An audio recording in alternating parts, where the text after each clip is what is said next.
Here we go.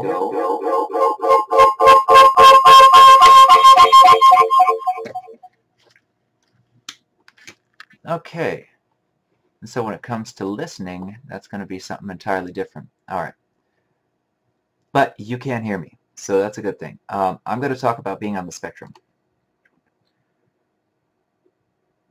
Now, as far as being on the spectrum goes, I'm going to re-explain everything because the last one, I don't know, it was just like, you know what I mean? So being on the spectrum is autism, ADHD, Asperger's, and so on and so forth.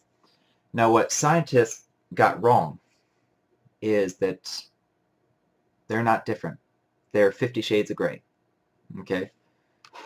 So, Asperger's is a byproduct. So is OCD. Now, and by the way, I'm on the spectrum very much. Like, woohoo! But Asperger's is essentially a willingness to be socially active, but having an... Huh. Well, that was fun. Apparently I have to keep an eye on this stream because it says connected, not connected. But people with Asperger's, they simply lack a sense of empathy that allows them to be able to relate to people in a societal function. But they have a awareness of and a willingness and desire to socially interact with other people. But their minds are a lot more analytical, much like an autistic mind, but the difference is people with Asperger's, they do have some empathy, okay? They can't relate, but they do have some empathy. And what I mean by empathy is if somebody falls down, they will want to help. People with autism will want to help out of obligation because that's what they were taught. So let me explain, number one, the perception of being on the spectrum before I really go into these individual but collective conditions, because they're all the same thing. They're just different shades of gray. So number one, being on the spectrum, the way that we think is literally like watching 3 TVs at the same time. We hear the sound, we see the pictures, and we interpret all of it. That's why in a group of people, I remember 4 people asking me a question at the same time, and I answered them, boom, ba-boom, ba-boom, ba-boom. I pointed at all of them, and I answered their questions directly. And it was right off the top. They were all looking at me like I was crazy, but I also answered their questions, so they kept firing at me. Now, for people with Asperger's, that would drain them, meaning they would become tired, like mentally exhausted after a long duration like that. And it's almost like lifting weights. You have to do that frequently in order to be able to do that constantly. It took me quite a few years because I do exhibit a lot of the symptoms that psychologists associate with Asperger's. Okay, I would be more on the autism. I would be more considered by them to be mildly autistic and full-blown ADHD, which are the same thing. Da, da, da, da, da. They're like right here, and they're intersecting over each other. But that's kind of how it works. You can view it as Asperger's being more on the spectrum and more analytical than somebody like me. But again, there's different degrees of Asperger's, and any psychologist will tell you that the big problem with psychology trying to diagnose conditions like ours is because they can't relate to it. And what I just did there, how I circled to one subject and I was talking to you about the different types of being on the spectrum, and then I went over here to describing what being on the spectrum was like as far as interpreting stimuli, so how we think, and then I went right back here.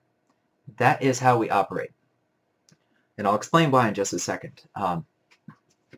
So imagine watching 3 TVs. In fact, try it sometime. 3 different screens and have 3 different YouTubes playing and try to see all of them and comprehend all of them at the same time. The average person can't do it. We can, but the average person can't do it. And the reason being is your thought process is very linear.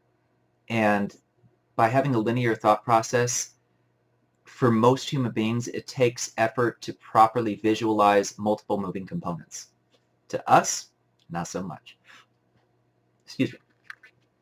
So to us, think of it this way. You know imagine the parts of a car, okay?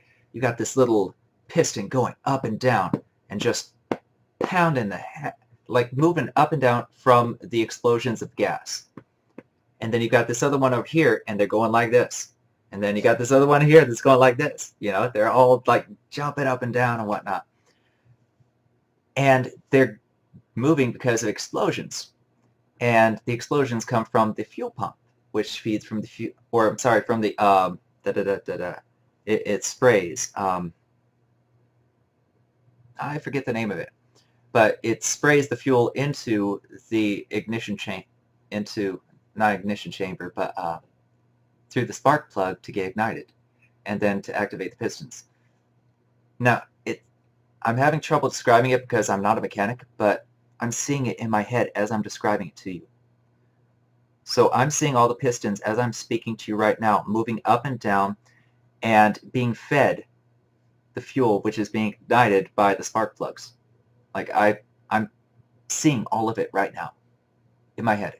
And I'm also I see a kind of like faded out version of the car, meaning kind of translucent. So if a translucent section of the engine, but not as translucent as the chassis of the car. That's all going on in my head right now. And on top of that, I'm visualizing the reactions of all of you because psychology is my obsession since I was 15 and earlier. If I say 15 because that's what people will believe. But it's very unique to try to describe how it is that I naturally think in relation to how you naturally think. Because normal people and us, we are completely different, utterly different. It's not even a challenge. It's not even a comparison.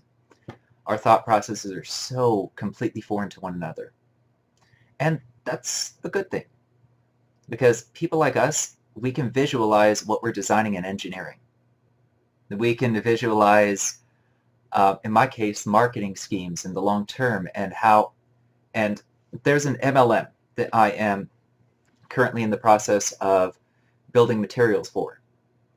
And we're going to be streamlining that process, but the way that I'm setting everything up to tie in the social medias and all of that, I see almost like a chart, because you've got Facebook, you've got Twitter, you've got Instagram, you've got YouTube, you've got Twitch, and you've got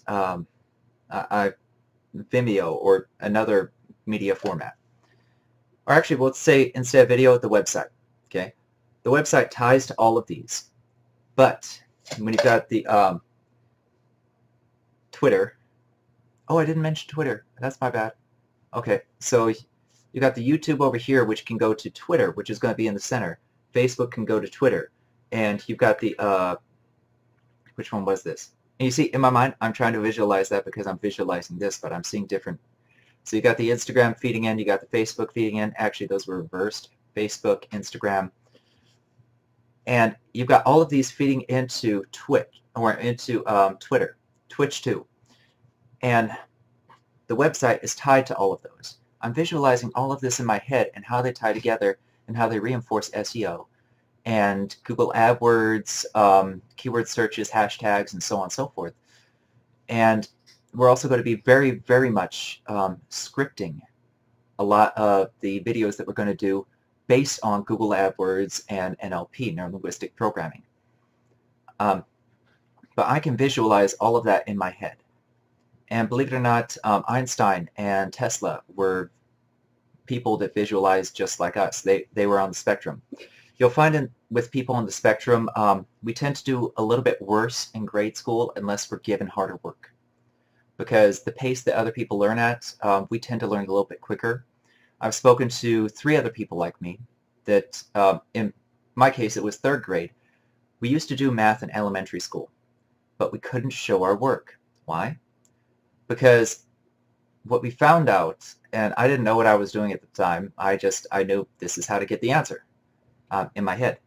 But we were reverse engineering the problems and creating our own equations to get there faster. I was always getting the right answer. My friends were always getting the right answers. These people I met in adulthood, we always got them. But we couldn't show our work the way that the teacher wanted because it didn't make sense. And honestly, I don't like Common Core math, but it was very similar to doing Common Core meets traditional math as taught pre-2000. So in elementary schools, pre-2000, I mean, you were doing the long-form math and you were doing the normal equations, right? Well, match that with Common Core. So Common Core is more of a visual method of doing math, but that's kind of what we were doing in our heads, and then we were translating it into digestible work to show to the teachers.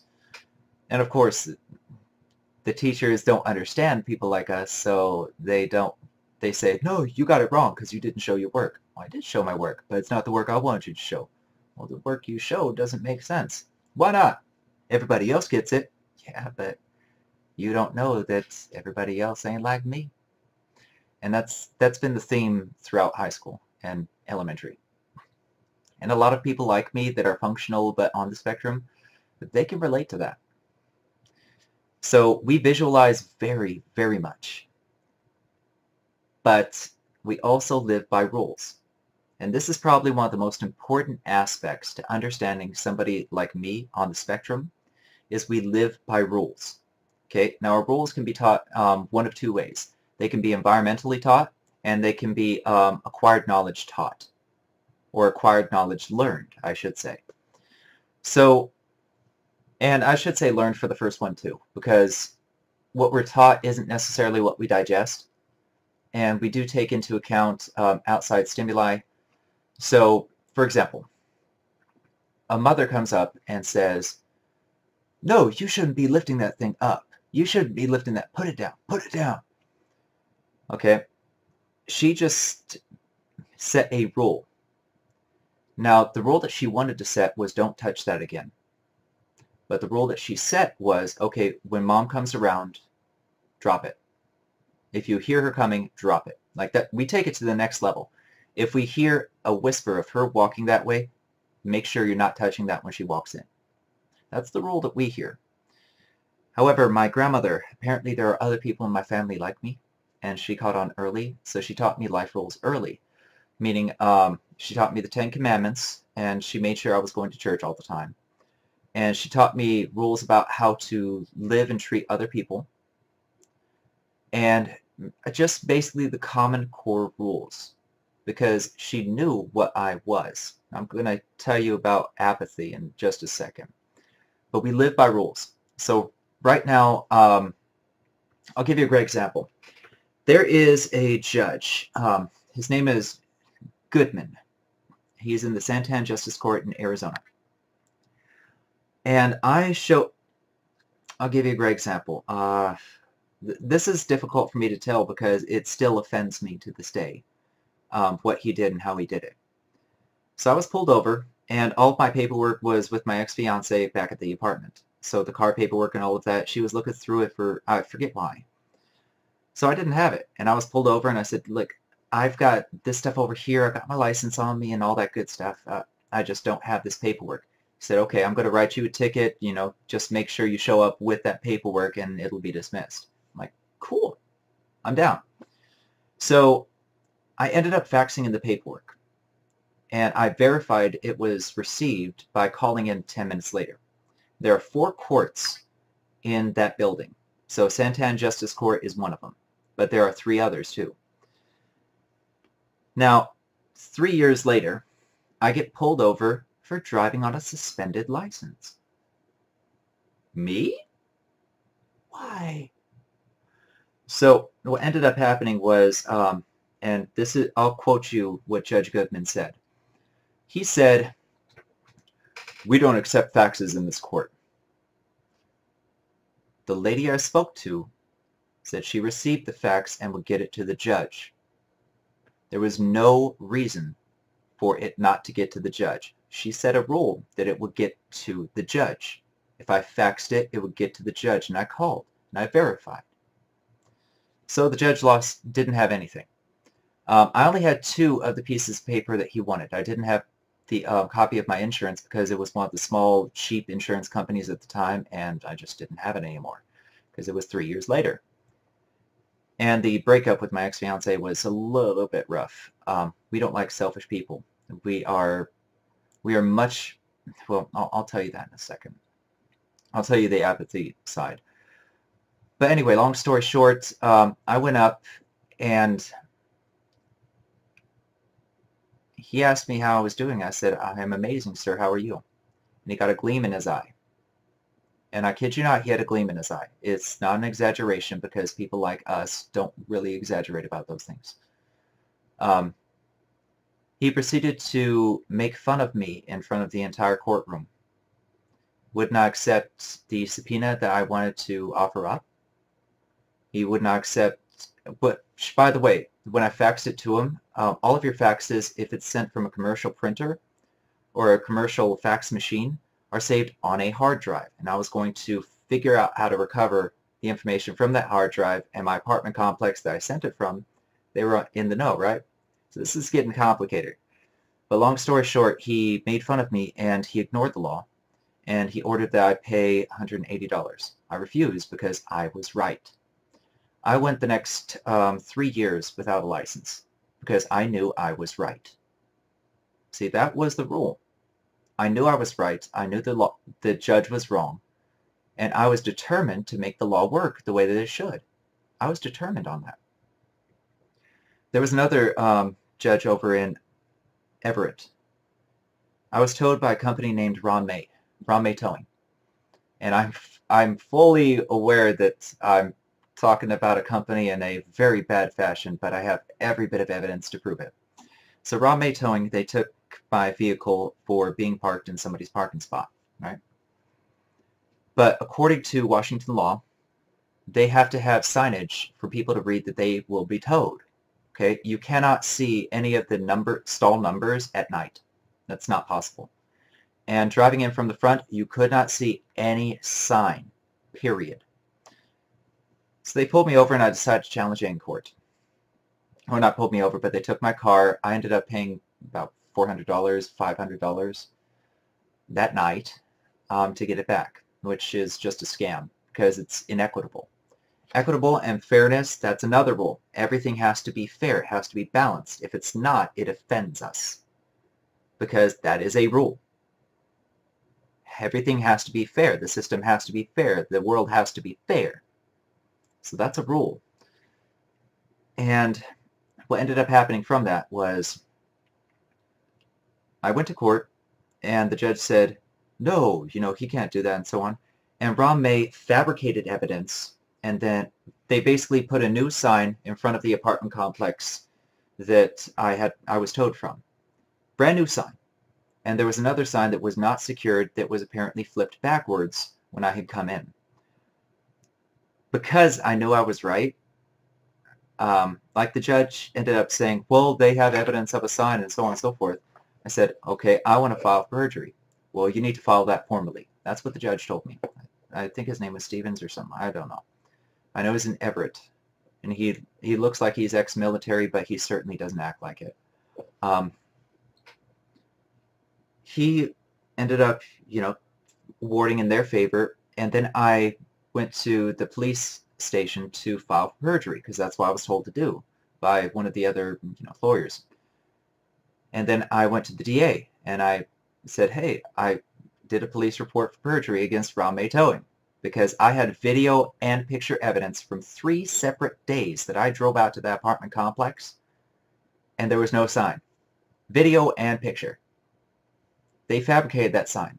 They falsified evidence. They committed perjury. Okay? That was breaking the law. And what ended up happening was the judge, I showed up after mailing the letter certified, and I showed up in court, and the judge said, all right, well, you need to serve them properly. So serve them with a process server.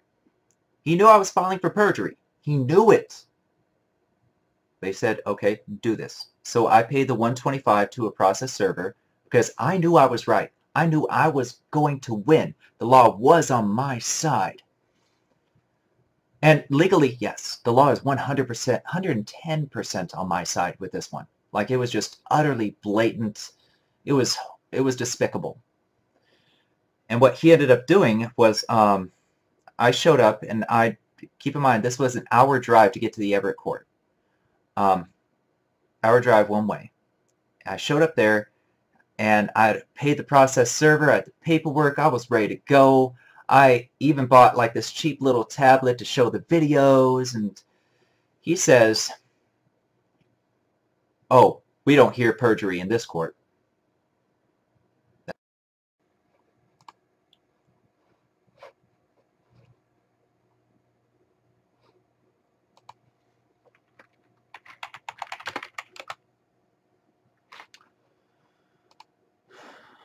Okay, so it looks like we're back on. So anyway, this judge ignored perjury, which is offensive to people like us on this, like me on the spectrum. The Rame Towing, they broke the law too, very blatantly. And I mean, I hope that somebody goes after him, because apparently the police. Here's how the DA system works. Okay, the police have to forward the request to have this guy prosecuted, and the DA has to request that the police send over that report to be prosecuted. You see how they're not talking to each other? Which is exactly what's happening now. Rame Towing is fully functional. And the judge basically dismissed me, and what I'm doing is I'm actually filing to have that judge reviewed. But let me tell you how the mind of somebody on the spectrum thinks when they feel that slighted and they know it's that wrong. This is where the new evidence comes in, because my grandmother taught me, okay, be a nice person. Don't hurt people. No! But what my mind instantly went to is, if the law doesn't work, then I should do it myself. Well, the only thing I could do is to cause harm to the business, because there's no way that I could shut it down. There's no way I could overpower it. And I would have to cause harm to the business, which means causing harm to the people who run it and operate it. Now, of course, that's not legal. So I'm already in my own challenge, because number one, there's consequences for that, and number two, it's breaking the law, which is exactly what they did. But they broke the law and got away with it. So, I mean, what I had to do in order to be able to accept the situation for what it was, I basically have resigned myself, because I can't walk away from this, because they broke the rule. They broke a rule, and they cost me. They caused harm to me.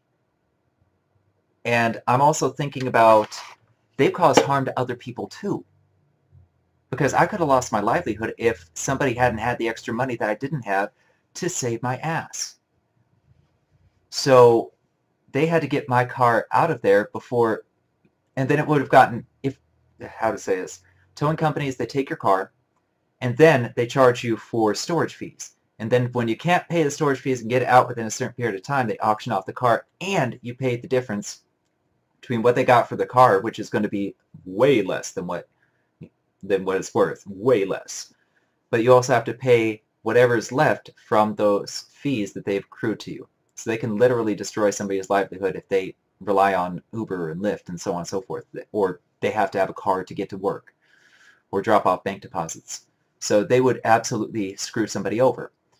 So in my mind, since I don't want to deal with the consequences, I think my life is much more important than theirs, and that's what pretty much everybody thinks, but I'm voicing it out loud. I think I'm smarter than them, and I'm going to do more good for humanity, so I'm not willing to take the fall for going after them directly. Okay? But if I ever get a terminal diagnosis, that is the first stop I'm going to go to. That's how I live with this situation. Okay, it'll come back, and whoever's there happens to be there. But I'm not going to deal with the consequences. And I'm not going to tell you how anything like that would go. I'm not going to tell you how to basically get away with really heinous crimes. I'm not going to do that. But what I will do is say that's how we have to accept situations like that. I had to create a compromise that balanced it out. Right now, they had all the, like, they got away with everything. Like, horrible, they got away with it. And I say horrible things like that because I truly feel that way. They broke the rules. The rule is the law. Law is the rule. So, and we work like that all the time. People on the spectrum, that's how we operate. We have to operate within a set of rules. Okay, it's why when you give us directives, if you give us directives, we work within the guidelines, but we push those guidelines. And that's just a natural tendency for us because we tend to explore and push boundaries.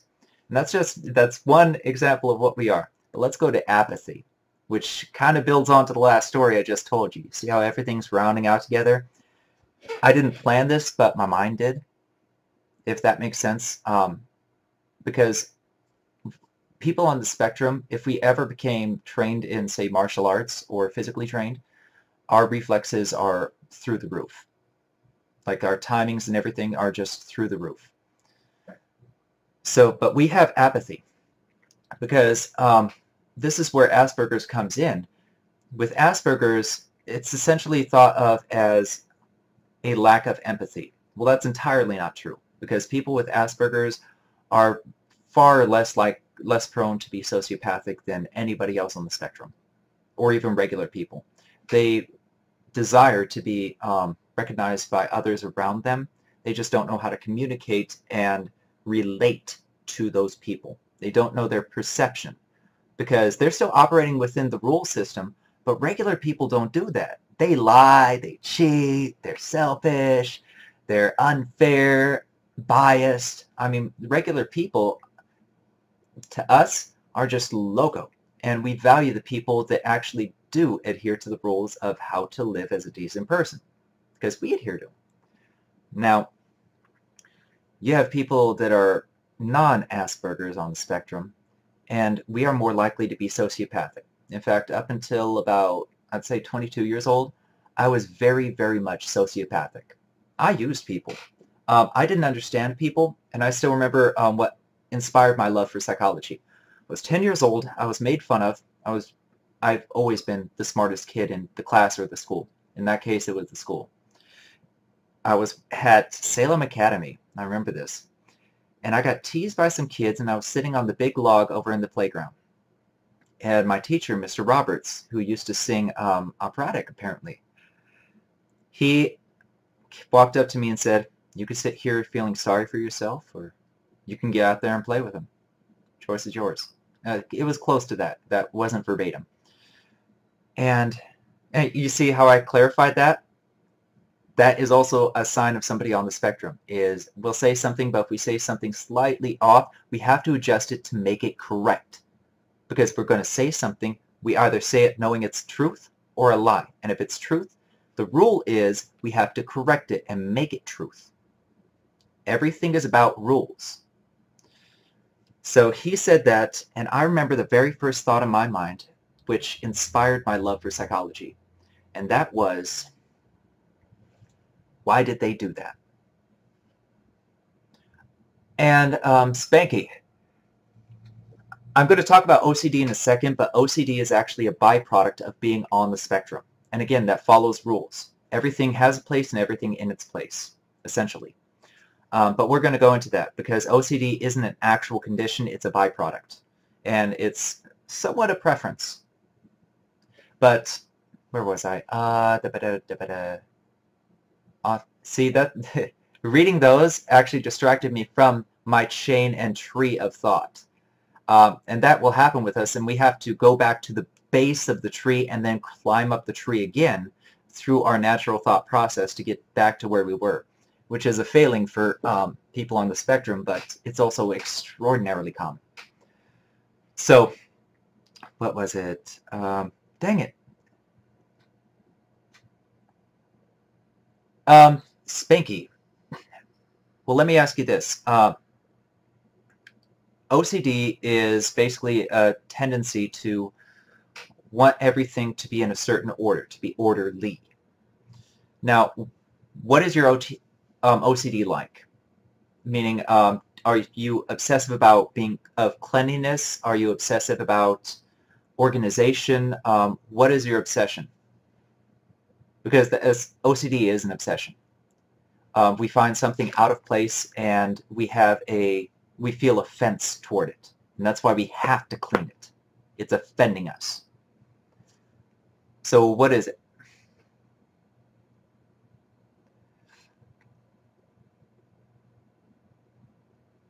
Heavy OCD with respect to what you're referring to, like non-spectrum OCD, that is more of a compulsory disorder. So, like obsessive compulsive disorder, sure, that's a very, very broad term. But let's narrow it down. Obsessive compulsive disorder with people on the spectrum is order and cleanliness, generally. But when it comes to hallucinations and things that are similar, that's more indicative of an underlying issue whereby a person is kind of like, if you feel like you're going to be sick, being psychosomatic will manifest that sickness in you. It's the same thing. Phantom limb hallucinations, yes, that's absolutely correct.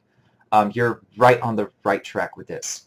Essentially, you're filling in gaps, and you won't find somebody on the spectrum having hallucinations with OCD or hallucinations of something being out of place or something being put into place.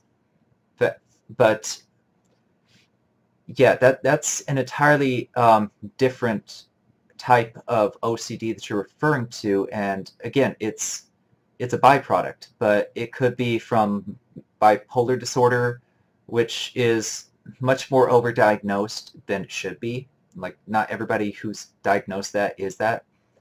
But it's also, there could be a psychotic issue, organic psychosis. Sorry, remembering some of those old words that I haven't used for a while. But organic psychosis is a very possible thing, because when we have certain emotions, and we can drive ourselves into hysteria. So, okay, I've gotten over dozens. Okay, very good at keeping them in check. So, I admire you for that. But you ever seen people ready to get to play football and they just work themselves into a hype, like, ooh, yeah, let's do it. They hit my mom. Let's get them. So those folks, you can work yourself into a hype, and you can change the neurochemicals that are present in your brain through just your natural thoughts. You can inspire the fight or flight reflex, and when you create these different emotional states, it changes your brain chemistry, and prolonged exposure to that emotional state can cause you to have abnormal production even when you don't want to inspire that state. So you could have extra oxytocin, which makes you super relaxed. You could have extra norepinephrine or serotonin or dopamine. And you could have other different situations coming in place that will cause a level of psychosis, which can feed into a certain type of OCD. But keep in mind, OCD by and of itself, without some sort of organic psychosis or a chemical imbalance in the brain or misfirings, then that is a much more structured OCD, and it's a byproduct of being on the spectrum. But if you're talking non-spectrum OCD, then that would be something entirely different. People can literally die because they believe they're going to die. Yes, in fact, my grandmother told me a story when I was much younger. Heart attack is a major reason to die from environment. Okay, so I've talked to a few people about heart attack as a major reason for people to die from being environmentally or envenomate. Yeah, I don't know how to say that word right off the top. Envenomated? I've never actually used that word before, and I've never seen it before, but it makes sense. By spiders. They believe they're going to die, and thus they die. So my grandmother told me a story about a person who actually died in a freezer. They got locked in the freezer. And they thought, I mean, they were huddled into the corner and they thought they were going to die, apparently.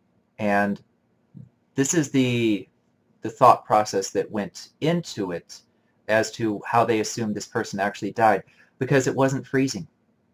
That freezer was not freezing. But you can work yourself into a level of hysteria to where you will mimic the symptoms of hypochondria and just simply go through those progressive state conditions until you're eventually dead. You suffer everything but the external physical damage, the epidural damage, but you can suffer all the rest of the symptoms and the eventual outcome of death. And that can just be strictly from believing it. And if you look back into ancient history, we have these pyramids of Giza, right, that line up with the stars. Like, they actually line up with the stars, and they are lined up on certain axes that were representative of something significant in those days, right? Well, China a couple of years ago tried to build a 1/5 scale pyramid, and they failed horribly. To this day, we still have no clue how the pyramids are built. And those same people were saying that our consciousness affects our surroundings, but it also directly affects our health, which scientists are just now rediscovering. Okay, so these people who are much, much, much, much, much older than us and smarter than us had a couple ideas, and, well, they were right. So yes, you can work yourself into a frenzy, essentially. You can work, and frenzy is the wrong word, because frenzy indicates a sense of hyperactivity. But you can work yourself into a mental state that does deploy neurochemicals or alter the neurochemicals in your brain. That is very possible. I've done it to myself through meditation. It's actually kind of fun. The first time I got high, I was thinking of it like, man, this feels like back when I was 12. And no joke, the first time I ever used cannabis was when I was 30.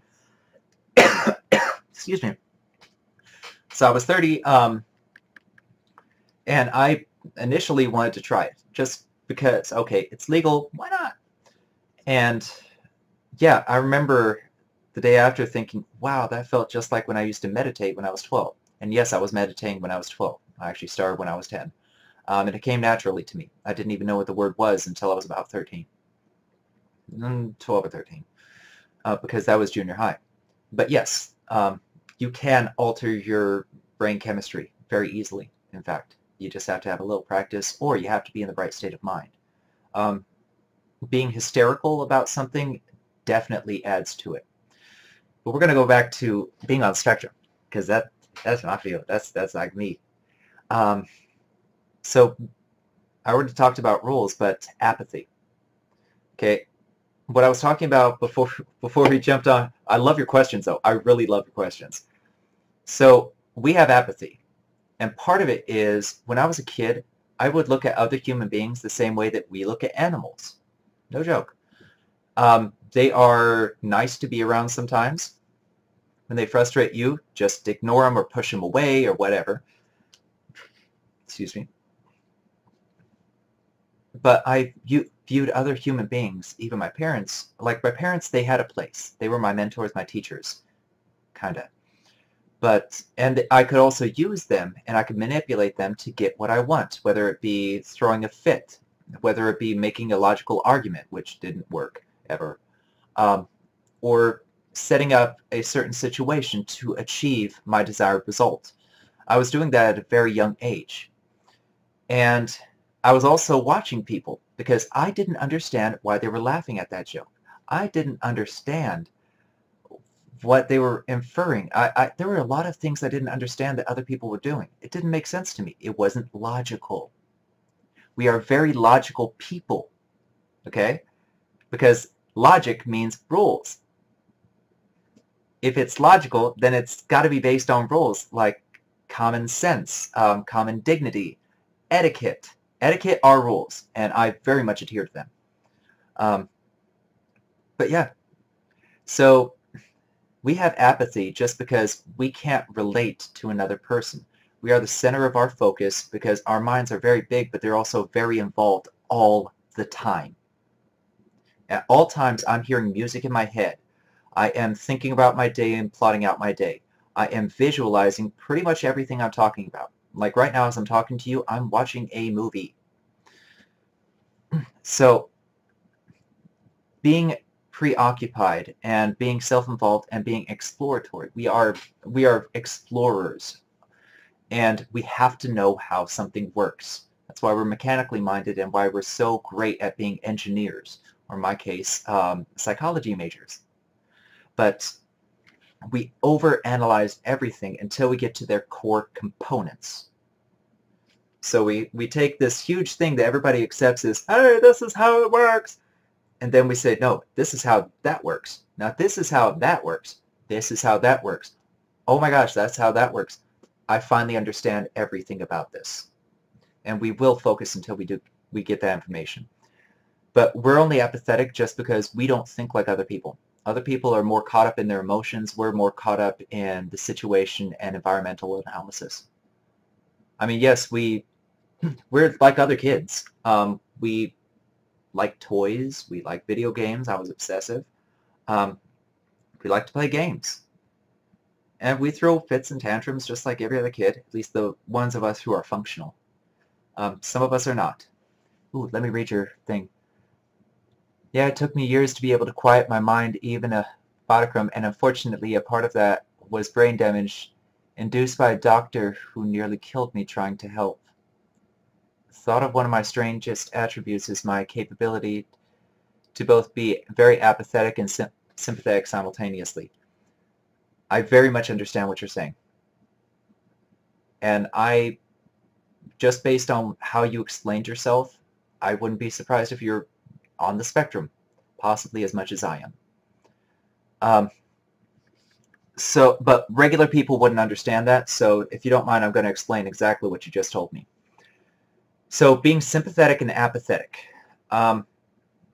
If I see a cat hurt or an animal hurt, I want to hurt the person that did that because you're breaking a rule.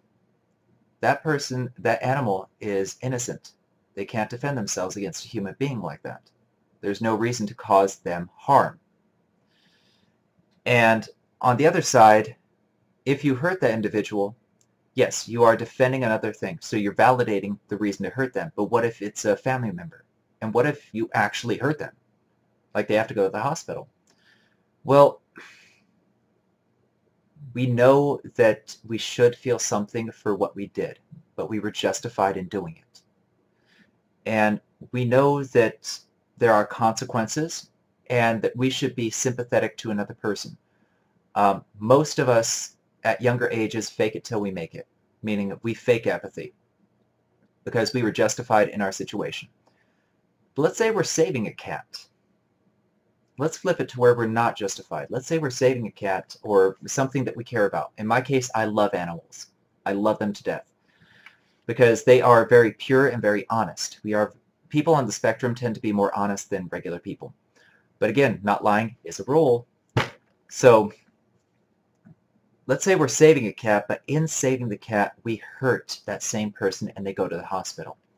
We would feel sympathy in that case. Not necessarily empathy, because we can't relate to that person's situation and their pain, their anguish and confusion and so on. But we can sympathize, meaning, okay, yeah, I hurt them and I shouldn't have hurt them. That was a mistake on our part, meaning we were to blame, we broke the rules. But we are admitting it, which saying you're sorry and not doing it again is a rule for forgiveness. You follow me? That's how people on the spectrum work. We work on rules. So yes, we save the cat, we feel good about that, but we hurt somebody else. Say you're honest to a fault, you've also got strong sociopathic and psychopathic tendencies, and it runs in your family. You're the type who channel that manipulate capability into good as opposed to using it for personal gain. I use mine for personal gain. Now, a regular person, and I'm going to explain this so that regular, normal people can understand, okay? Because I'm totally with you, man. I'm 100% with you, and I'm so glad I met you. But normal people, when he was saying he has sociopathic and psychopathic tendencies, that's completely normal for people on the spectrum. It really is. Everybody is born sociopathic, okay? Your mom has the teat and the milk, you're hungry. So you don't care if she needs sleep, you don't care if she's needs to go somewhere, go to work. You want frickin' milk, so you're going to cry your ass off until you get that dang milk. You want that titty. But when we get older, like, and yes, you are 100% Spanky. Rules are a big thing for us. God, I'm glad I met you. But yeah, the sociopathic, we are all born sociopathic. Every human being is born sociopathic. Sociopathic means you lack empathy for other people. You can't relate to them. You can't feel for them. And, I mean, car salesmen, they are sociopathic. Okay? If I were to clinically diagnose Donald Trump, he is very much sociopathic. And that means that you are focused entirely on yourself and you either lack empathy or you deny empathy.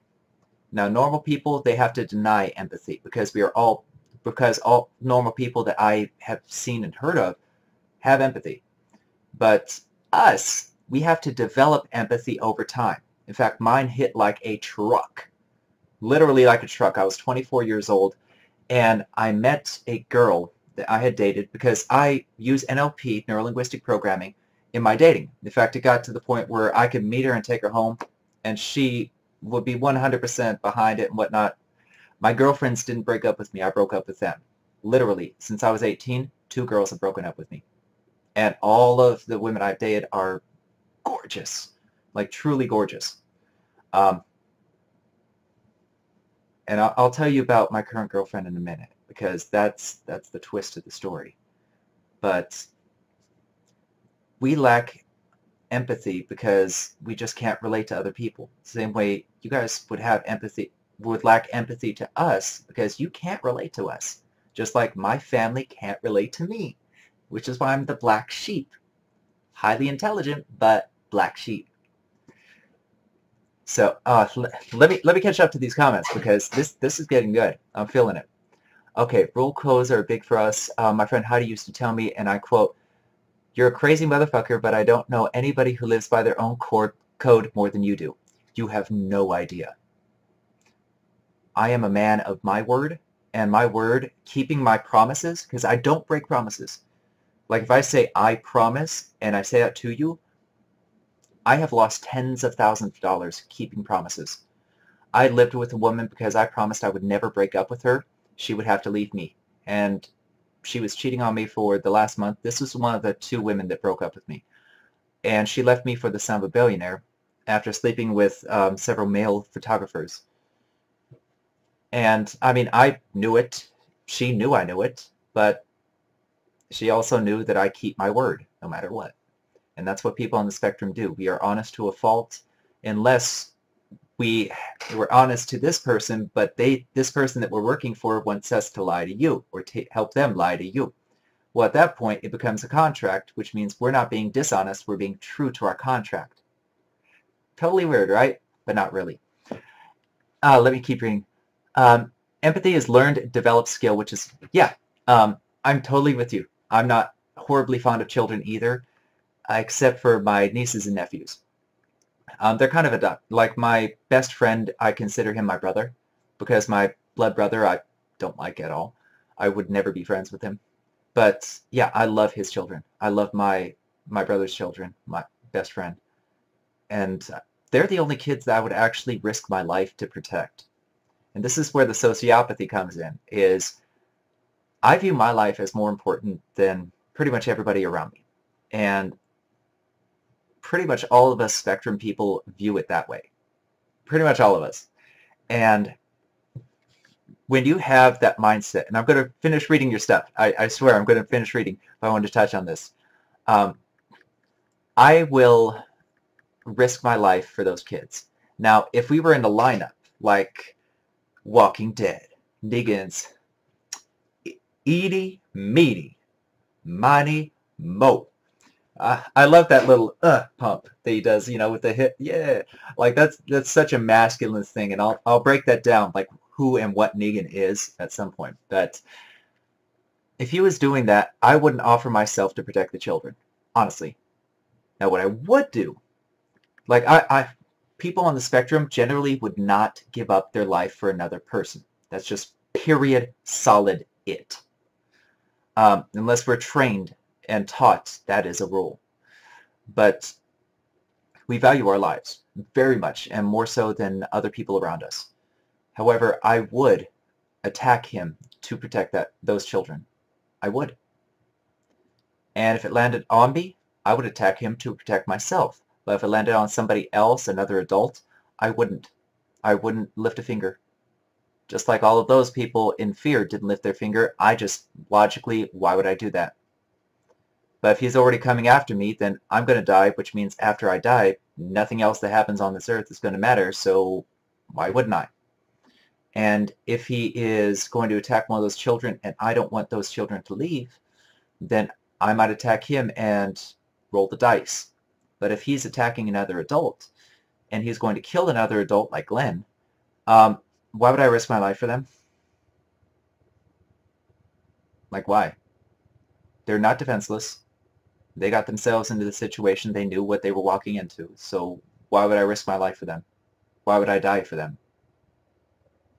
And that's kind of how people on the spectrum work. It's totally awesome. Okay, it says, one of my biggest issues on top of my physical disabilities is I feel like I'm missing some context here, so give me 2 shakes of lamb still. I can't scroll that. I gotta go in the room. Okay,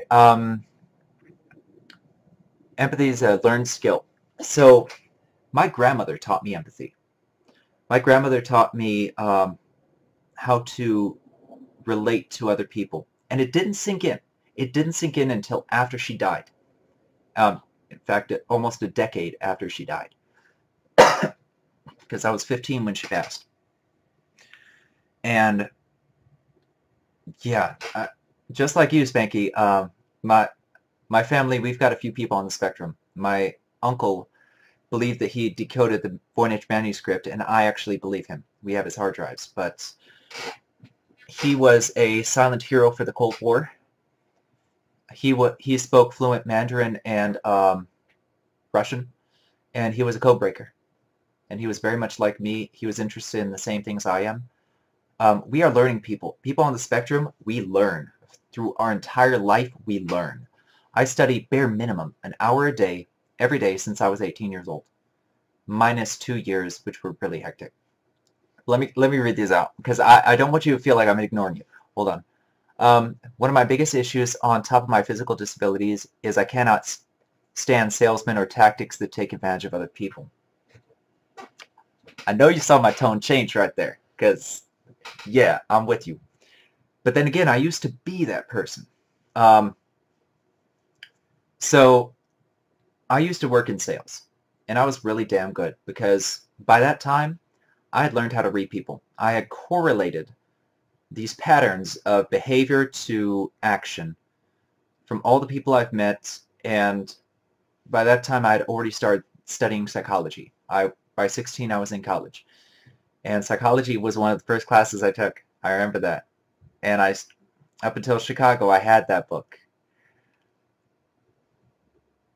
And yeah, we're both strange people, but you'd be surprised who appreciates that. And I still haven't forgotten about talking about my girlfriend and why she's so different from literally everybody I know.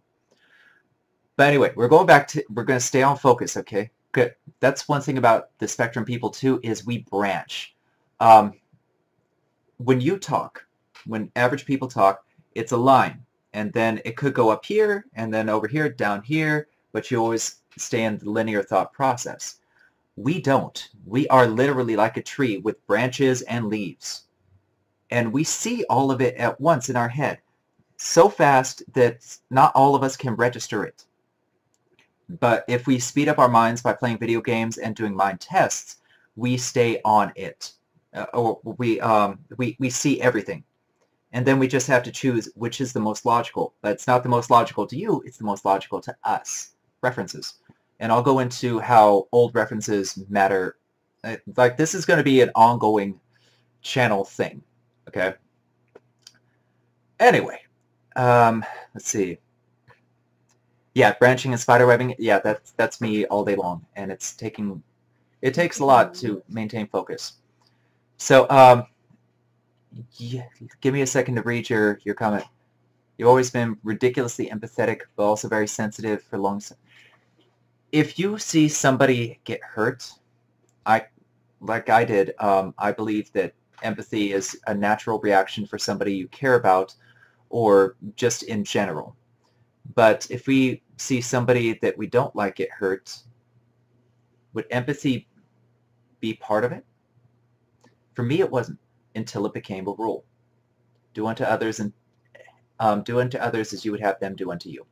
So if I fell on a bike and I'm bleeding, I wouldn't want somebody to help me, which is why I don't help them. I want to just get up. I'll bandage it myself whenever I feel like it, but whatever, it was my fault. And that's kind of what differentiates us from other people is, again, do unto others as you would have them do unto you is a rule. So, but gosh, see, this is where the branching kicks in. And being on the spectrum, it does that all the time. And when you get two people on the spectrum, I mean, it can go literally way over in Southfield and somehow in 45 minutes come right back here. It's very fun to watch people on the spectrum talk. But issues is physical disabilities, the salesman thing, there we go. So basically being mercenary. I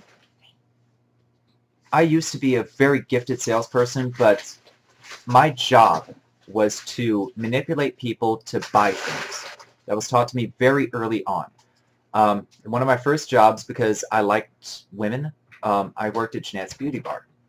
And I remember the interview. I lost a bet to my best friend, Chris, at the time, who's no longer my best friend. I was very naive. But yeah, I lost a bet on who could get the most numbers in the Tacoma Mall. And then he said, okay, you got to apply here. And he pointed at Jeanette's Beauty Bar, and I'm like, oh, okay, fine. I'll drop it off, and nothing will happen. Well, she interviewed me on the spot, and it wasn't just an interview. She said, okay, well, you're artistic and whatnot. Take off your makeup and put new makeup on. Like, that happened. And I did, and I actually felt good doing it. And then I found that the more I flirt, like that was one of the good sales jobs. The more I flirted, the more money I made. And I made money. I was their top salesman. Aside from Jeanette, she was outstanding. She definitely top notch. But when it came to Zales Jewelry, my job was to convince people that they wanted this. And when they came in, they knew they were shopping for jewelry. I remember one of my sales. I sold a gentleman a ring. No, I sold him, yeah, a ring. It was a ring for his wife who just got promoted in the military. And I remember he was getting ready to wrap up, and I said, okay, what's missing? Now, that comment right there, by saying, okay, what's missing, looking at a case for bracelets, and implying that, okay, you're not done yet. That is a salesman's tactic. Now, how can I do this but be on the spectrum? Well, number one, I was taught very early, better me than you. And that was taught to me by my friends. Okay. Number two, my job was to do this. My job was to take as much money from these people as humanly possible. Just like any other salesman. I mean, go to a car salesman and say, hey, I want to spend an extra $1,000 on this car and get this other thing. They will not argue with you. Okay? Or if they say, oh, it's $15,000, and then they write $14,000 on the contract, and if you tell them, oh, you said 15, they won't argue with you. Okay? The regular people are horribly selfish and self-centered. We tend to be more communists, but communist in the traditional sense. We look out for the greater good. Of course, we will focus on ourselves more than other people because we tend to view people as exterior to us. I mean, they could be in our lives. And once we have children, that will entirely change. Maternal and paternal instincts kick in. But up until then, yeah, other people are just other people. And people on the spectrum tend to look down on normal people just because of the lack of logic and making so many decisions based on emotion. We don't have emotions like all of you. We really don't. And if we ever do have emotions, that means something's been going on for a while and we are going to blow. Okay, we tend to keep to ourselves, and people on the spectrum are more inclined to be an omega personality type, not A or B. Um, but as far as salespeople go, yes, their job is to exploit others, but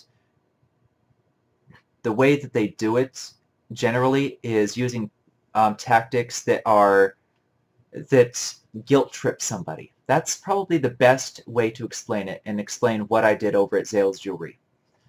I asked him what's missing. And when I asked him what was missing, that's when he started looking around like, oh shit, what did I miss? And he starts looking over at this case that I'm looking at. So I've already pointed to him, and I've already guilt-tripped him into saying, okay, you're not doing good enough, do more. At least that was the implication, even though it was never said. Same thing happens with car salespeople. I generally don't respect car salespeople at all. I know of one person that does that I like. And yeah, sales tactics are meant to manipulate. And when an autistic person or a person on the spectrum, ADHD, ADD, which are the same thing, they're just different flavors of Kool-Aid. But when we see those tactics, we immediately know them, because usually by the time we get around to buying as an adult, we've seen the behaviors and we've correlated them, much like how you had to correlate a sound with a letter to be able to recognize A, ah. Okay? We learned some things the same way, but we didn't learn language the same way that you did. Man, we're going to have some fun talking about this stuff. But once we catch a salesperson doing a sales tactic or a manipulation tactic on us, yeah, we get pissed.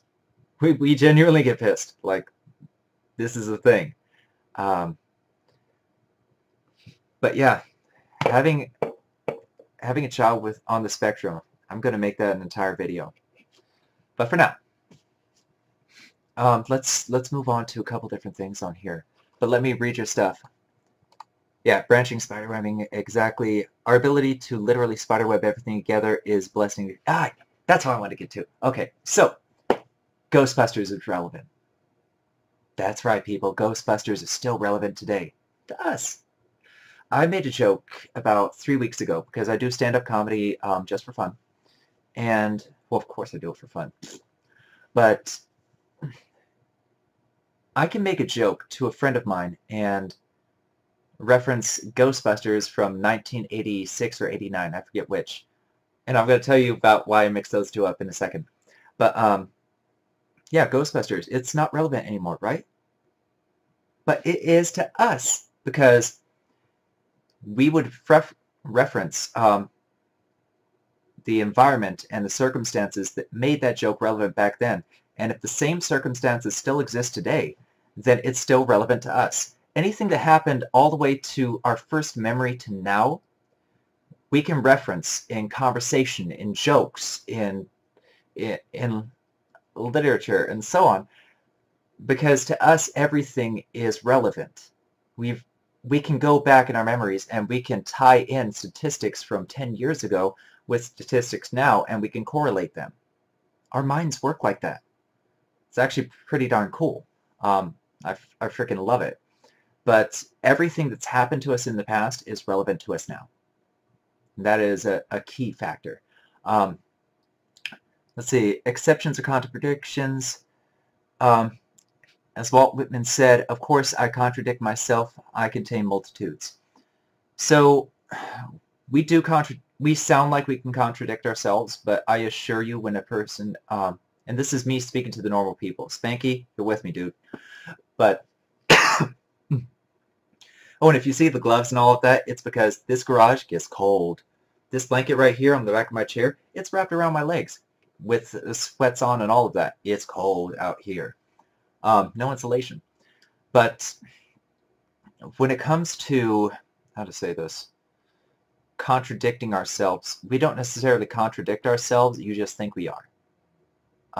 What we're saying is relevant, meaning this thing that happened 10 years ago, or that we learned 10 years ago, and we're quoting this statistic from, well, that doesn't contradict what we're saying now. Like this thing, this sounds like it would that today would contradict this. Back then, it didn't contradict it. And therefore, we can quote this to this. And then once you say, no, these two things, even though it's not back then, it would have worked. But today it doesn't work, so no, you're wrong. You're contradicting yourself. You're a hypocrite. Or whatever accusation people want to throw out there to boost their self-esteem. Well, it is relevant. It's just relevant in the context in which we meant it.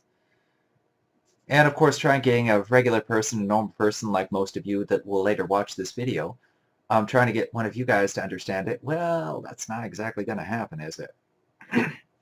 All right, let me read this stuff because I'm seeing some stuff. Oh yeah, there's always exceptions or contradictions, as Waltman said. Yeah. I did the same smiley face, by the way. That's your problem. You go around salesmen and people in business, and you swiftly learn an extreme disdain for how people crawl all over each other. I'm with you. And where that comes to is fairness, balance. If something is imbalanced, then you want to fix it, right? If you see on the wall a picture that's, you want to fix it. Even if it's designed to be that way, it just doesn't feel right, right? That's exactly the same thing. We want balance. We want fairness. Everything has to make sense. When people are overly selfish and they're draining resources, like I'll use the commander-in-chief as an example. Which, by the way, bring his name up around people on the spectrum. See what their immediate reaction is. He is horribly illogical. And he is a walking contradiction to what he says. And he's horribly selfish, and all the evidence says that he's been making decisions that benefit himself at the cost of the masses. Follow me on this. Okay, if he's helping himself against the masses, that is an imbalance. Imbalance. Huge imbalance. Because you're taking all of these resources that should be spread out and giving them to one person. One person who is gaining it without merit. I mean, he insulted a few people and he got elected. I wasn't sure what to expect from him. Because I know he has some intelligence, but no, this guy just went way off the wall. See, you can't stand it. You can't stand it. And I'm with you 100% because the unfairness creates an imbalance. If something is unfair, it is imbalanced, which means it breaks the rules. And that offends us. Like, it is literally offensive. It's like walking up to a fat person and saying, dude, lose some weight. Like, seriously, I set my glass down, and it was like Jurassic Park, just boom, boom, when you were coming. I mean, I'm afraid to walk next to you next to a hill, because if I push you down, you're going to keep rolling. By the way, these are jokes that were actually told to me, and jokes that I've said on stage, because I used to be roly-poly, like, kind of like you. So I was really big, and I kid you not, in third grade or so, I was afraid of Big 18th, the hill. In winter. I honestly pictured myself being pushed over by my best friend Pepe and rolling down that hill, forming the world's biggest snowball. That is not a joke. That was actually a legitimate fear of mine because logically I could mentally picture that happening. Okay. Let me read this. I wasn't sure what to expect from Trump, though frankly Hillary I consider worse simply because I've heard her make so many horribly offensive comments to poor people, different ethnicities. Okay. Politicians are the fucking epitome of dog-eat-dog unfairness in this country. I 100% support that last sentence. Now, normal people, he knows exactly what I just did there. Okay, Spanky knows exactly that I don't, by saying that, I didn't necessarily completely agree with the Hillary thing, but I also didn't disagree with it, otherwise I would have said it. But what I did completely agree with is politicians are the fucking epitome of dog-eat-dog unfairness in this country. Yeah, I completely agree. But why did I say it that way? Okay. That's because, one, it's a concrete statement. I know I can stand on it 100%. And that's politicians are the fucking epitome of evil. Which, you with me there? But when it comes to Hillary Clinton, I don't disagree with him. I don't. I'm just not exposed to some of the racial comments that he was mentioning. What I do remember is Watergate. And I do remember some of the scandals associated with the Clinton family. And that's what made me not want to vote for her. Okay? So because I couldn't relate to him, I didn't directly challenge him. I didn't directly challenge him because I couldn't relate to him. I didn't have any exposure to challenge and disprove or prove what he was saying. I had a completely different take on the whole Hillary Clinton thing. Follow me on this. But with the other part, I could answer it completely without ambiguity because I know exactly, yeah, I'm with you 100%. But as far as salesmen and just being unfair, it's all because of the imbalance. Okay? Balance has to be a rule for us. Like climate change. I have something that I have been working on for 6 years that hopefully I'll have the money to patent pretty soon. But yeah, I mean, I want to change the climate and I want to affect energy companies because they are giving people cancer, they are poisoning water streams, and they are a third of the what we can control as far as climate change. The other 2/3 are cattle, because we have way too much flatulence going into the air, and the methane expended from cattle, just from general flatulence, and some of the processes that we use to process cattle, both to feed them and to bring them to your table, that is a huge expenditure of natural gases. Watergate and the Clintons, yeah, that's what I was referring to. But I mean, Spanky, you're with me, right? Like how I describe that and why I describe that, you do the same thing, right?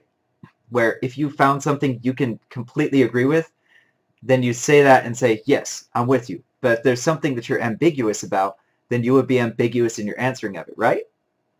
Like that, yeah. That's how we are, because we can't give you a solid answer, because we lie, we're wrong. So we have to give you an ambiguous answer. Man, I'm glad I met you, dude, because it's so good to be able to get it off my head, off my chest, without having to like go straight off the dome. I love it. Okay, your issue is that it would take you years to explain the problems as it comes to either the Clintons or the Trumps. The treachery goes back decades, and it can't be, yeah, it can't be described very easily because it spans. And you'll find that with a lot of wealthier families. One of my clients, he sold vintage, antique, Art Deco jewelry. And I'm going to read that in just a second. I'm going to tell the story.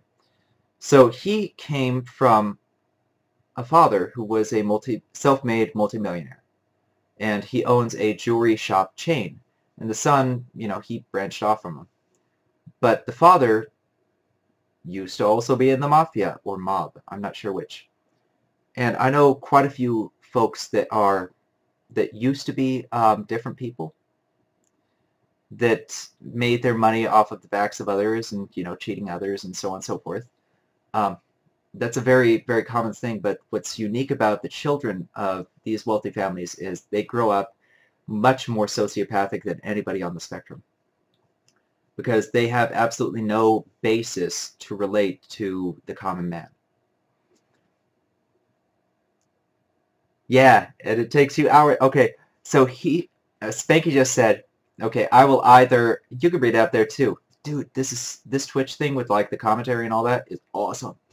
But yeah, if you read it out, he was saying that he would either be ambiguous to the earlier answer, or the answer about how I said politicians are the fucking epitome of dog-eat-dog unfairness, but I was ambiguous about the other part above it.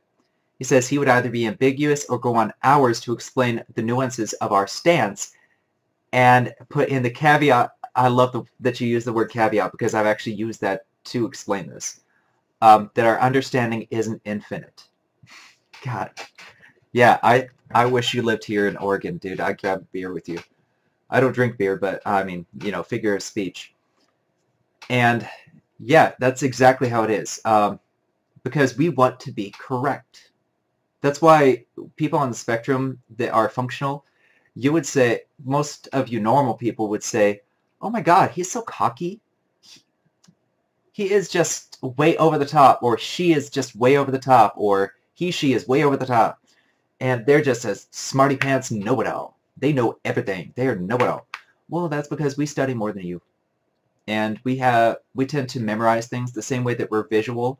We tend to absorb information.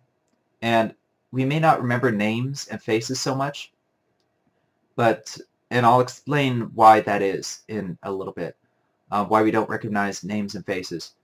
But, I just lost my train of thought because my brain just branched out into explaining why we don't recognize names and faces so much. Not as much as normal people. But, but explaining nuances. The reason we have to put the caveats in there and the nuances is because we want to be correct. We are very well-researched people. We have a thirst for knowledge generally. Those of us who are functional, and I feel sorry for those that are not, but those of us that are, we read and we learn and we grow because we want to make sure that we are correct in our dialogue. And you'll find quite often we will ask questions if we don't know, and we'll ask a lot of questions. We will try to trace it down to the root of anything you're trying to teach us or say to us or we're trying to say to you. We'll dig into it to the point of it being annoying. But if we know something, then we know it. And if it's researched, cool. And what you'll find with people on the spectrum that you won't find with normal people, if you contradict something that we believed or we thought was true, then we will ask you your stance, and we will listen to what you say to us, and weigh the pros and cons, like, is this person right or is this person right? And we'll choose either, I don't know, let me get back to you, you're right, you're wrong. And if we say either one of the latter two, we have information to reinforce that. Now, you say that to a normal person, they won't have those reactions. The knee-jerk reaction is to get defensive, to say, no, you're wrong. I've seen it so many times, and it's so stupid to me. And it's stupid to people on the spectrum watching that shit. But normal people would get defensive because by saying somebody's wrong in public, it makes them look bad in society, and by making them look bad to society, you are triggering a primordial or you're challenging a primordial need, which then triggers the fight or flight response, which when you have your fight or flight response or reflex, you get adrenaline in your system, and your IQ drops by at least 10 points. And being as how people on the spectrum tend to be about 120s-ish, mid-120s to 130s, regular people in the U.S. are between 90 and 100 IQ. So drop that down, between 80 and 90 IQ. And, I mean, literally, it becomes a chest-beating contest. And that's because if you attack somebody in society, then you're attacking their ability to maintain connections. You're attacking their standing. You could possibly be attacking how they value themselves. And you're attacking their ability to breed, procreate, or just basically maintain relationships. If we were to go back to the primordial need. And yes, I can break that down because, again, we break things down by pathology to their root. And I've done that for all of my adult life. And I've had some good adventures. Okay. Yes. Yes! He said, okay, Spanky says, exactly. It's painful for us to be wrong out of ignorance. Okay? Follow me on this. Follow me. Okay. We can fight fiercely to defend our emotional stances, but if we are wrong out of ignorance, it is ridiculously painful and humiliating, as we pride ourselves on our research. Yes, we do. Yes, we can. Yes, we very much do that. Um, I pride myself on my research into psychology, and I will stand toe-to-toe with the greatest psychological minds with the intent to either hold my own entirely or to probably prove one of their theories wrong. Right now I can prove that Darwinism is no longer applicable. I can prove that, at least to humanity. To the rest of the species and the creatures in the world, sure, it still applies, very much so. But for humanity, it hasn't applied since the 1200s. And I can prove that. That's actually a paper that I have written. I'm kind of hesitant to post it to any psychological journals until I get my next degree, because I don't think any of them would take me seriously. All right, let me take a drink, and then I'm going to go into this is great. I love this conversation. All right, so yeah, I don't drink just because, I mean, the feeling was good, but the trade-off is poor. And that's how people on the spectrum view drinking or drugs or any of that. I mean, I would love to try cocaine. I would love to. I'm not going to. Because I know that just based on my days with alcohol and my days with cannabis, I use to excess. Okay, I've reached this point, and okay, now I'm settled in this point. I've been at this point for a while, and I'm comfortable with it. I've ridden this point for a few days to a few weeks. Next point. Okay, cool. I quit drinking alcohol when I suffered alcohol poisoning. I had such a high tolerance because I knew how to build my tolerance up and I enjoyed it, that I ended up throwing up my burger from Grilled Expedition and throwing up the 2 peach martinis and the 2 Rumple Mints with cream on the rocks and a shot of Jaeger. No, it was a 7-layer martini. I remember that because they knew I liked martinis. And yeah, I should have gone to the hospital that night. I remember falling on the ground, and this is back when before I became agnostic, I was praying, "Dear God, let me survive this night." Because my heart was pounding, I couldn't stand up, I threw up at some point, I didn't even feel it. And I'll even throw up, ever. I've thrown up 4 times in my entire lifetime, and 3 were from being sick. And when I do throw up, it's extraordinarily painful. But that's also partly being colicky, which you'll find being colicky also correlates very often with being on the spectrum, but I'll explain that another time. In fact, Spanky, don't let me forget about explaining being colicky and on the spectrum, because that's going to be totally awesome, but we're not going to cover it today. That's a very long conversation. All right. But I do want to try at some point ayahuasca, and I do want to try shrooms at some point. And the reason being is my love of psychology and my desire to trace pathology. First time I got high with cannabis, I took 70 milligrams. 70 milligrams of edibles my very first time, because they didn't kick in after 2 hours, so obviously it's not working. While I was high, I was in front of my webcam, and I have all 3 videos where I was trying to diagnose my very first time being high 70 milligrams for a first timer. Okay, I was high for a day and a half, and that's when I started to come down. But I was in front of my webcam trying to explain my emotional state and my thought process. That is how people on the spectrum are. Most of you guys would be like, "Oh, I don't know what to do," or you'd be like, "Call Monica." And you see, that right there, how I told you, like, old jokes reference, well, the reason that made sense and why that makes sense to people on the spectrum is I smoke, but I didn't inhale.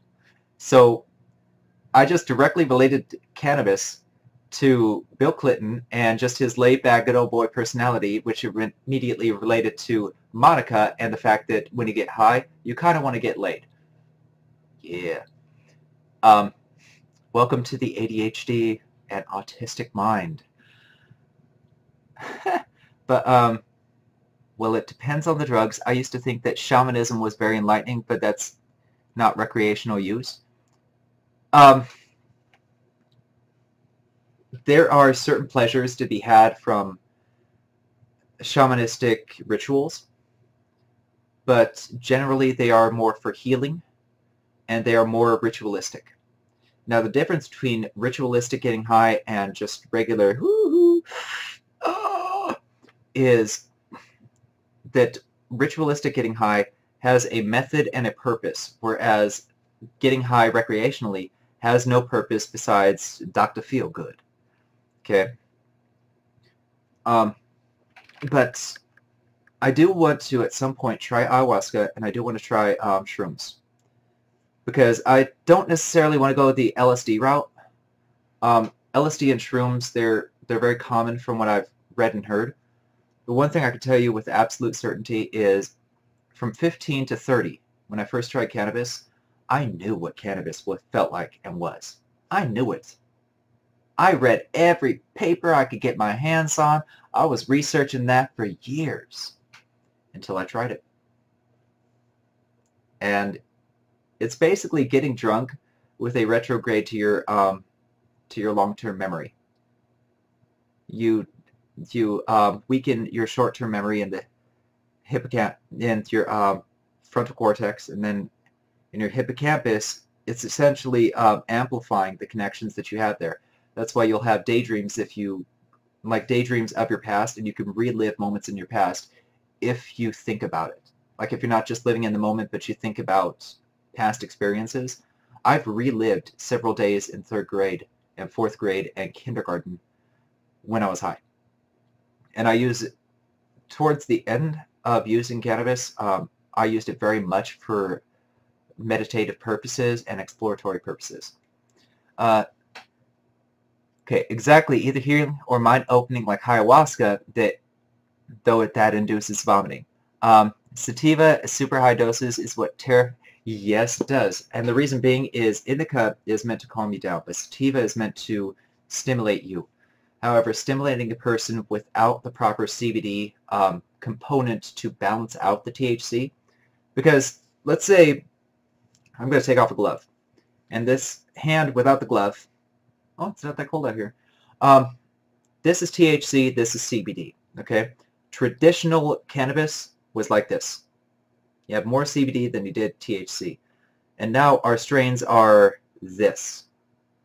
Okay. And when you do that, when you take away the component, the CBD, that balances out the psychoactive component of THC, and you put THC at such a high level, then you're essentially exacerbating your natural responses and your natural thought processes.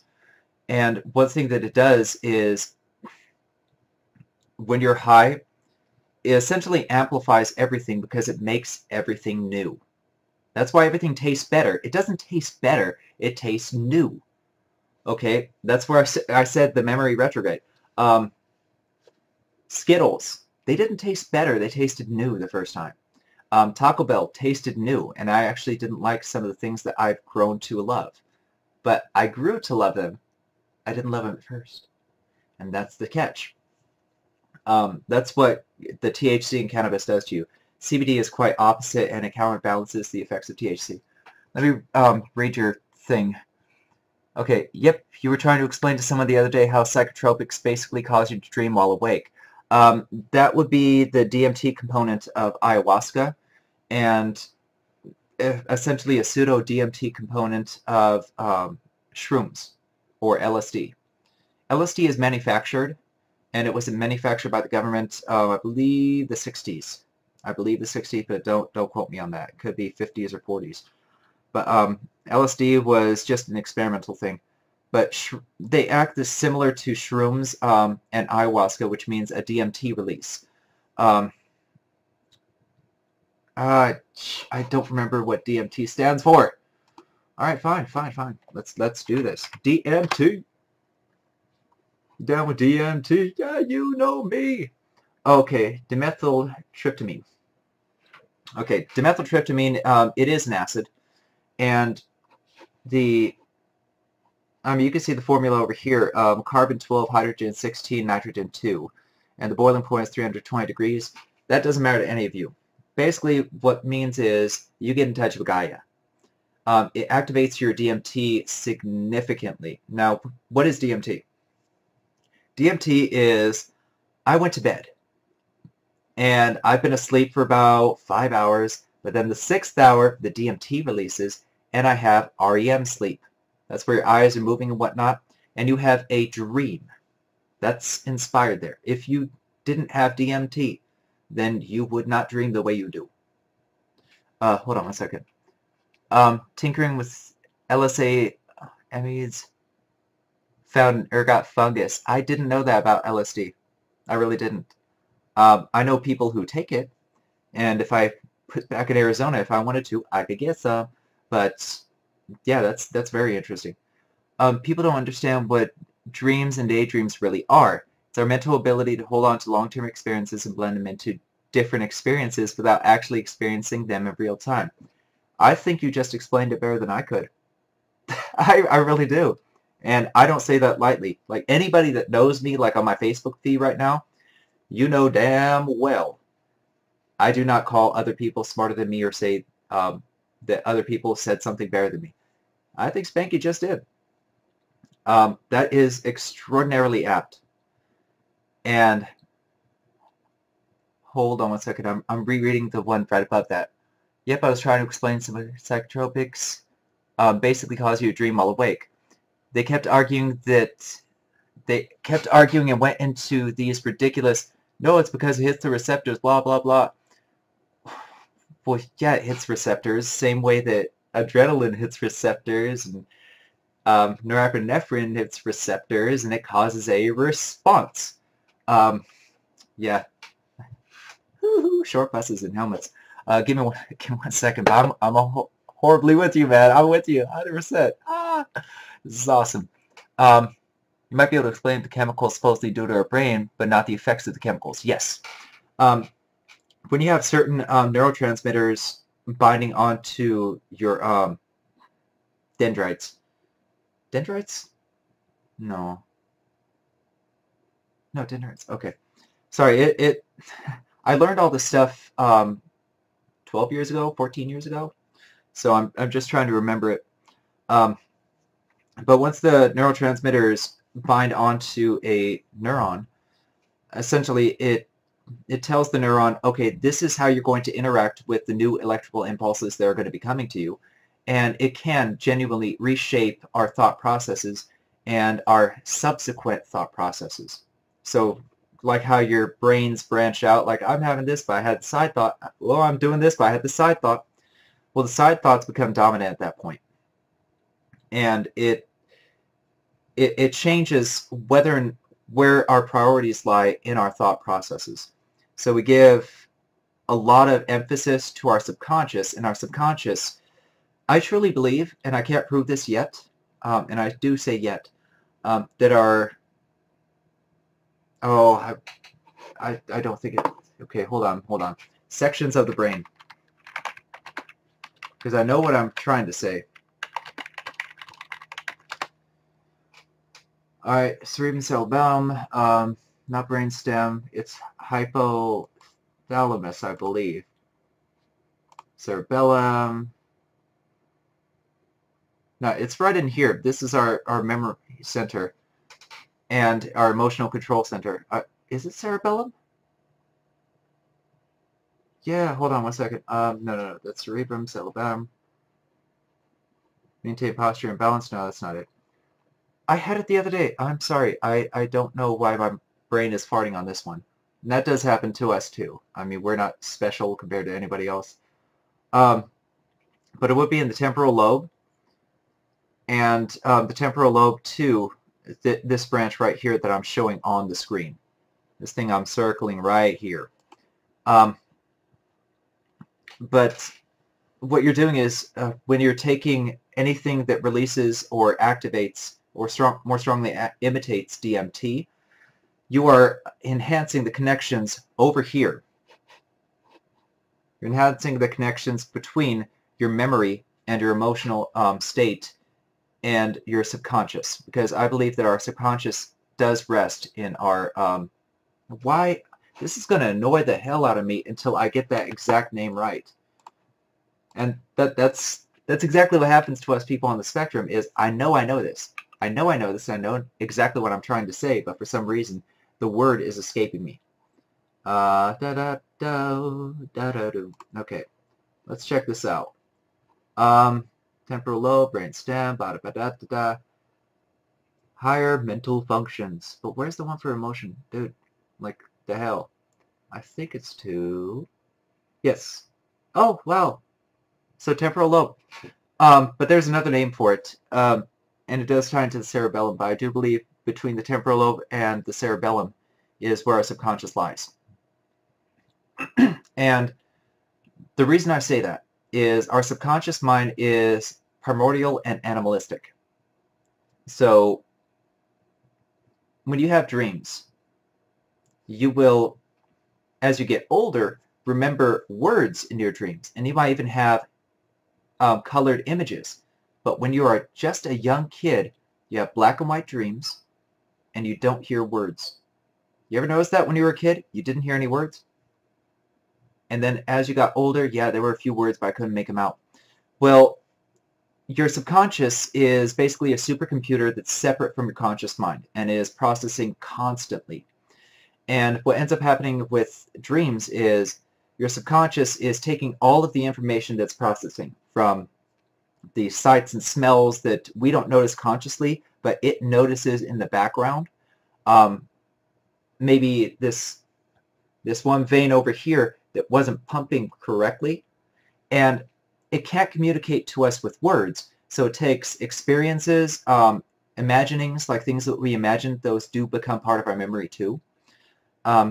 It takes imagery that we've seen before, senses, smells, sights, and it uses all of those to create a story, much like a PowerPoint. So a PowerPoint of memories that we can stack on top of each other, just like how you put that one picture in here and it's above the other picture. And that's how dreams work. That's how they're constructed. They're constructed in our subconscious mind. Now, what's really unique, and this is also where the temporal lobe ties into it, we can have lucid dreams, but it requires a lot of training. So essentially, you allow the DMT to activate, but you have what Freud and Jung referred to, as well as other psychologists, as a totem. And in my personal case, the totem is either the moon or, where is that mole? This mole on the back of my hand. If I see this mole in the back of my hand or the totem in the sky, then it tells me that, okay, you are in a dream. It's kind of a silent alarm that you have to program in yourself. And it's not easy to do. You gotta take time and you gotta practice with it. But the DMT release from ayahuasca and from, like, to digress, that basically activates lucid dreaming. Like, you see how I just circled all of that around without you even knowing I was going to go there? You normal people out there, that's how the autistic mind thinks. I just mentioned lucid dreaming, which falls right back into DMT. And the DMT release essentially activates lucid dreaming to a degree, but for the untrained mind, it would be no different than simply knowing that you are in a trip and you have to progress through that. You have no control over it.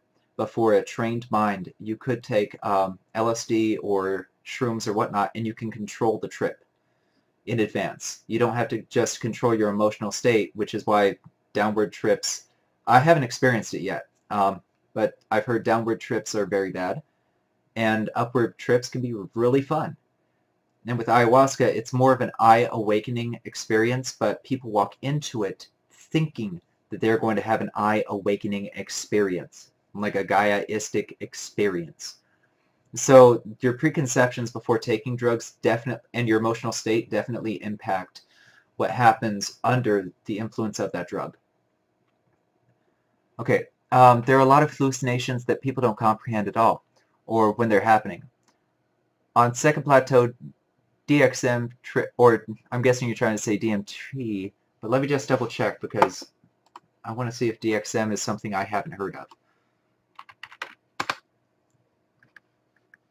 DXM. Oh, dextrom. Okay, gotcha. I'm with you.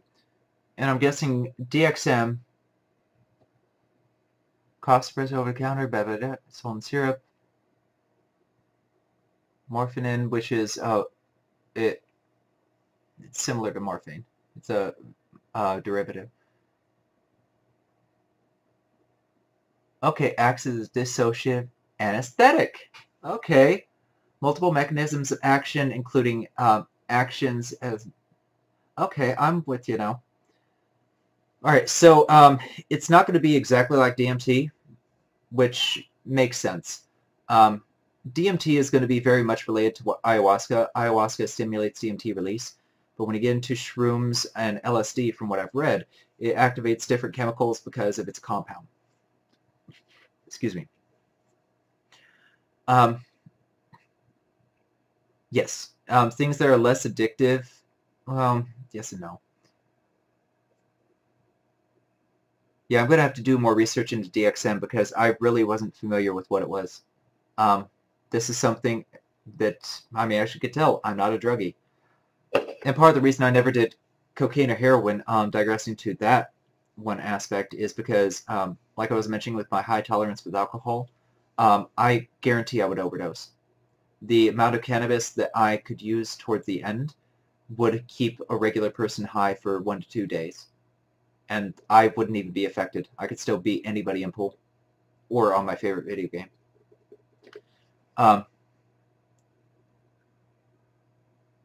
It's far less dangerous. I'll have to take your word for it. I don't know. Extra dose of NyQuil. Is that why kids were getting high off NyQuil and DayQuil? Risking their kidneys and livers and all that? Yeah, those kids, because that had acetaminophen in there, that makes sense. I didn't know this. I didn't know that's why kids were getting high. Like, that's new to me. Replaced with codeine? Yeah, that was so much better.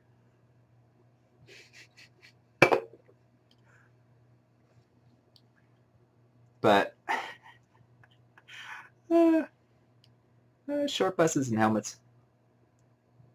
My mic is still coming through okay, right?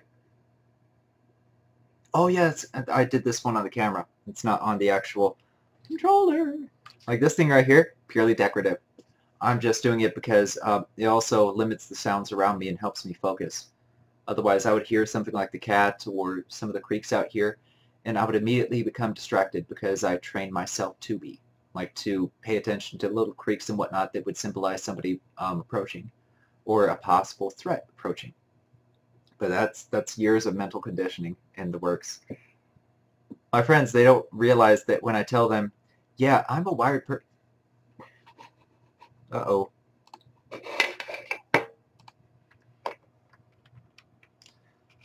Okay. Sorry, it told me the internet was lost. And I want to make sure that I'm still, broadcasting and everything. Okay, cool. But some of my friends, they don't believe that I'm as wired as I am. But I've also gone through years and years of training as well as years and years of trauma and stressful situations and whatnot. Situations that most of you watching or that will watch later on will never encounter in your life. And that's just, cold hard facts. But you can train yourself to automatically react, and the way that I counter that so that I can maintain as focused as I can be, these right here, I don't necessarily need to wear them because it's not as cold as it was earlier today or last night. Lord knows, man, yesterday I was wrapped up in a blanket. I had a purple robe on. Yes, I wear a purple robe.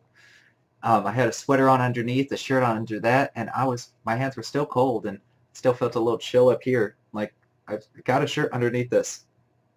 And yeah, I was still feeling cold with a blanket around me.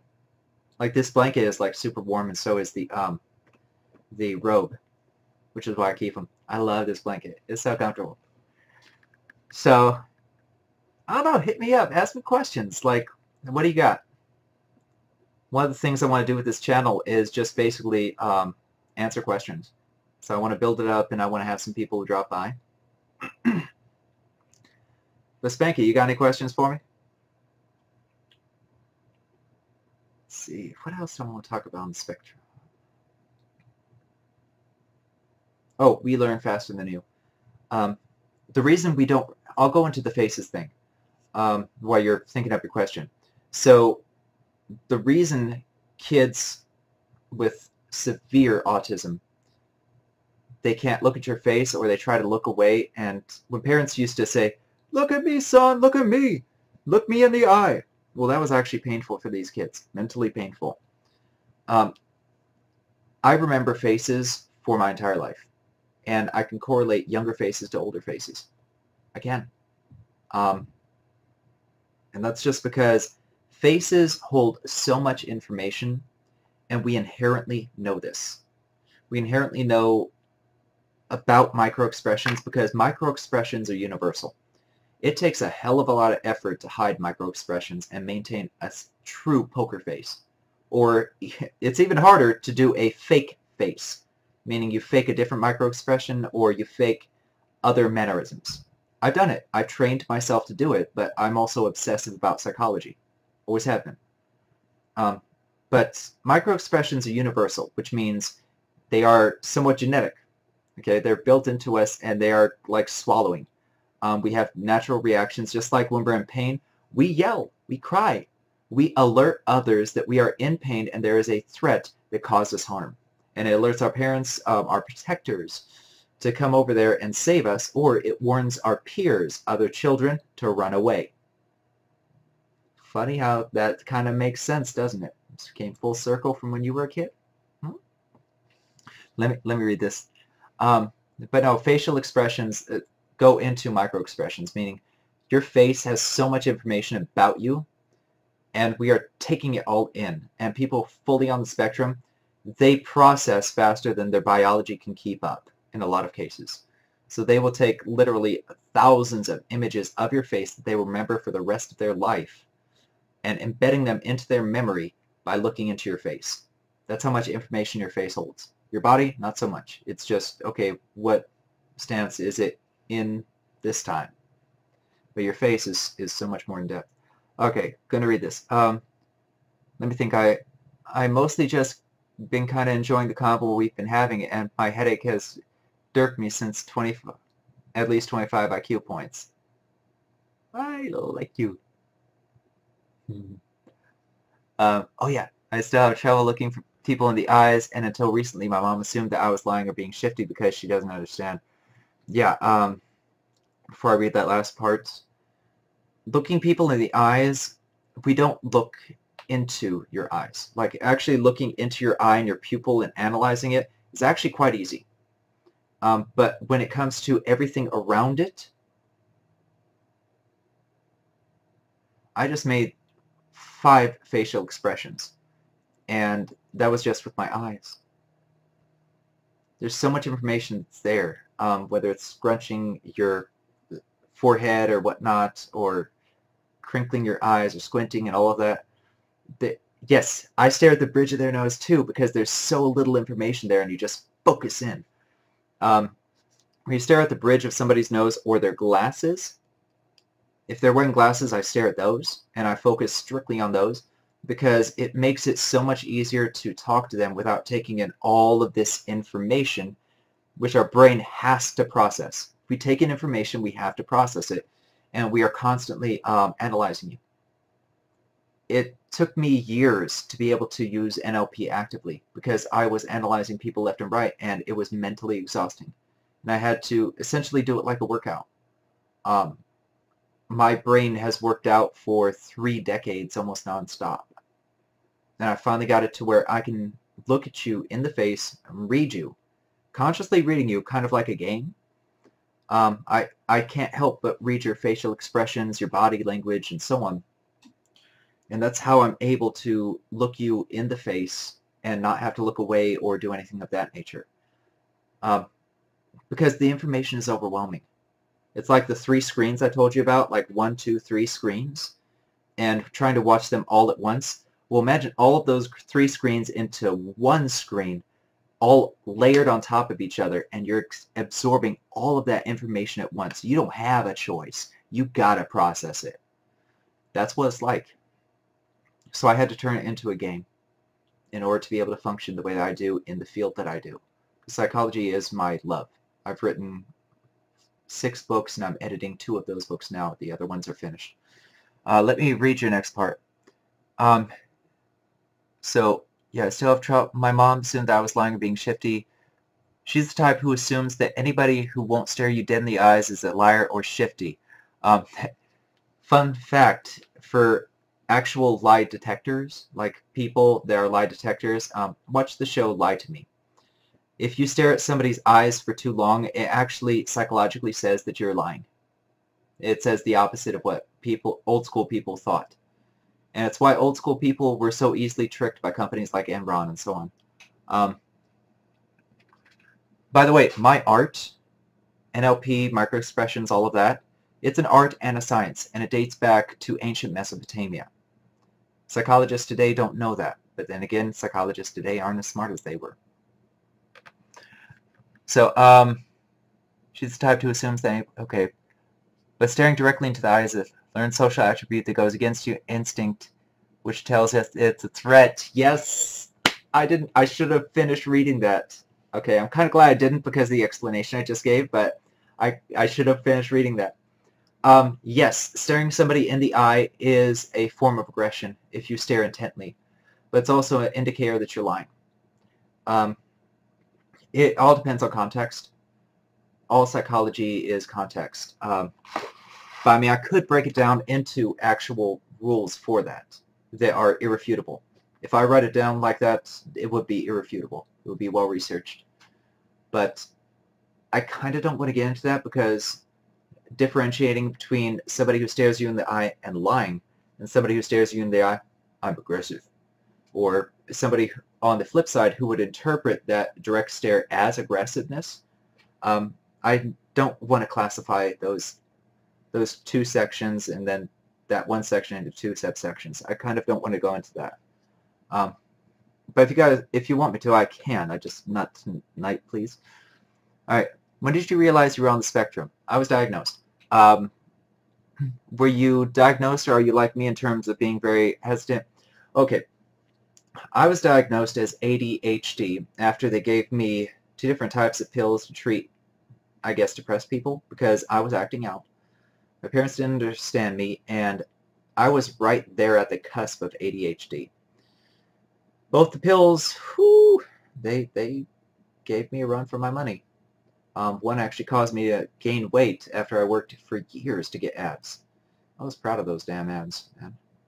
And I haven't had abs since. Weight gain was one of the side effects, and that was the only thing that it did. But I was diagnosed as ADHD. Later on, I was confirmed as mildly autistic. But yes, I was diagnosed on both. But keep in mind, I wasn't diagnosed until I was about 12? No, it was 3rd grade was when I was tested and suspected in 3rd grade of ADHD. Highly suspected by my counselor. Diagnoses happened when I ended up going to Overlake Hospital when they found a cyst in my occipital lobe, which has since disappeared and been absorbed. But yeah, that would be the official date of diagnosis. Let's see. Well, I feel you microexpressions and even our comprehension of natural order acts aren't nearly solid enough.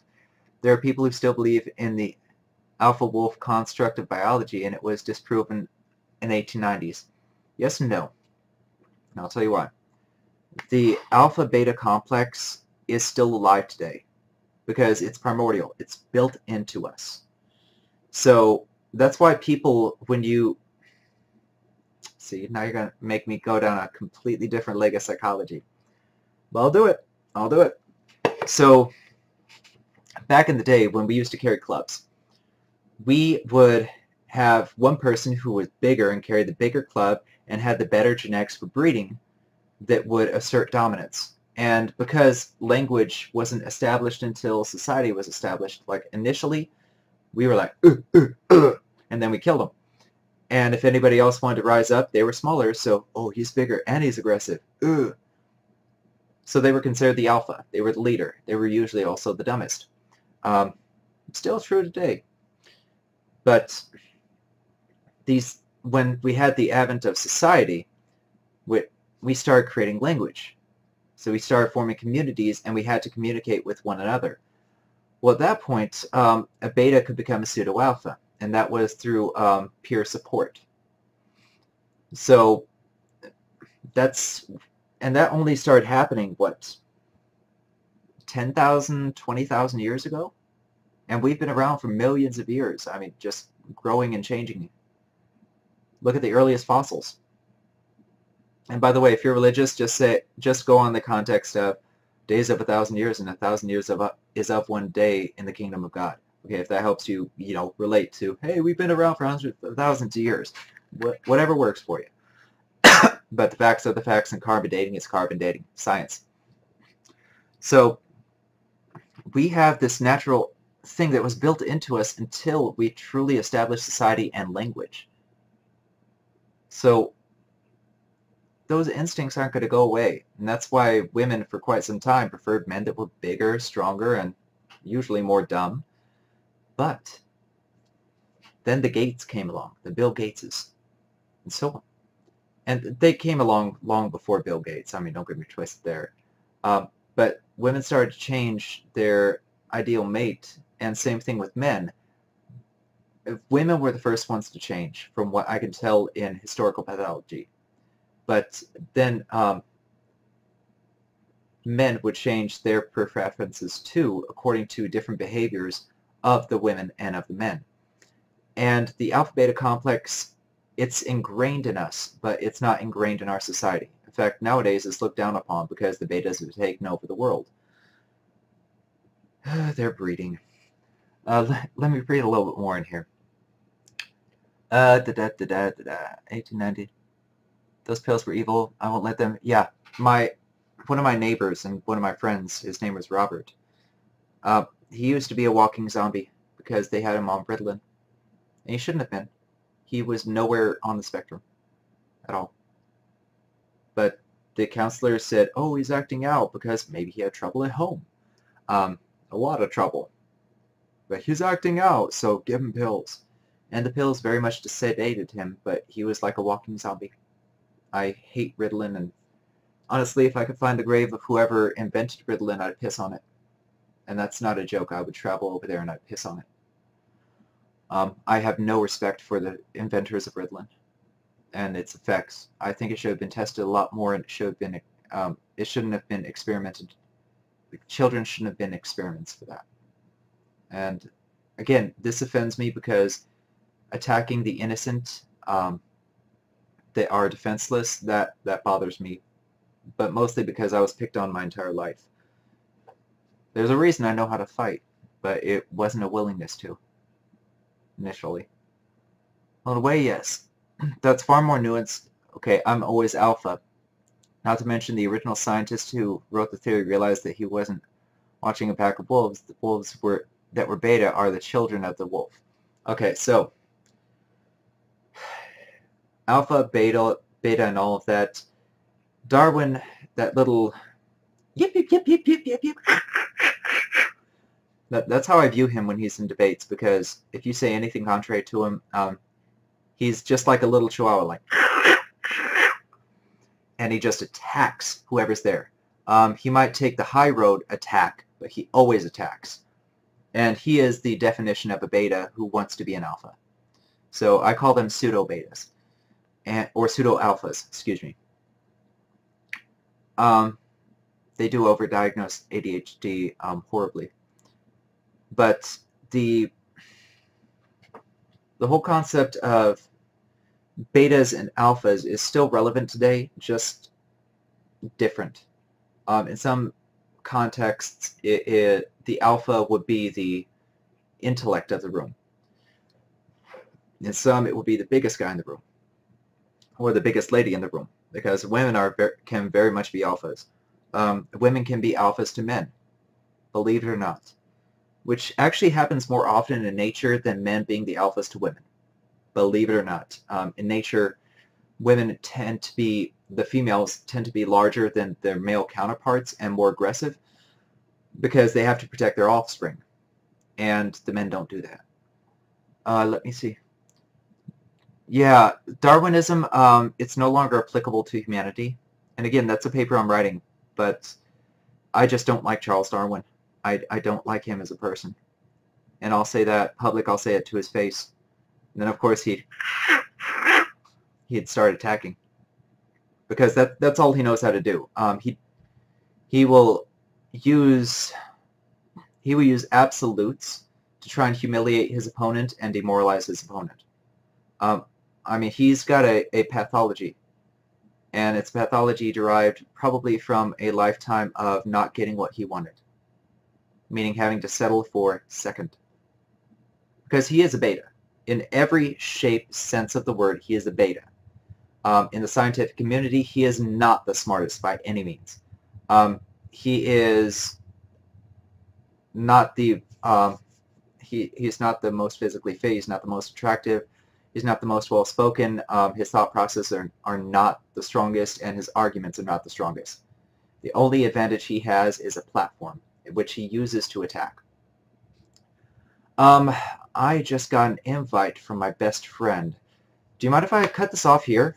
I'd love to jump on this tomorrow. In fact, I might make this a regular thing. But oh, I don't either. Plus, entirely too many people argue over which is true, evolution or some burst of extreme change, blah, blah, blah. We can jump on that tomorrow. I mean, seriously, I want to turn this channel into anybody asks any question scientifically based, or just any question, period, and I will answer it. We're working on a video right now to answer the Mandela effect and explain, using modern science, why it makes sense. Seriously, the Mandela effect. I can explain it. But yeah, write down questions. Hit me up tomorrow. We'll start setting up a regular time to be on, roughly the same time I started today, and let's just do this. And we'll get some other people coming in and whatnot, asking random questions. Like, this is going to be fun. But for any of you watching later on, you normal people, if you enjoyed this, go ahead and subscribe, or what is it? Follow me. And if you want to subscribe, go ahead. But yeah, leave some questions or watch some of the older videos. I mean, I'm off to play a video game, and I will still be streaming while playing video games. But yeah, my best friend just hit me, so I gotta go. Actually, I can explain the Mandela effect to the Great Big Bang and the Big Collapse theory.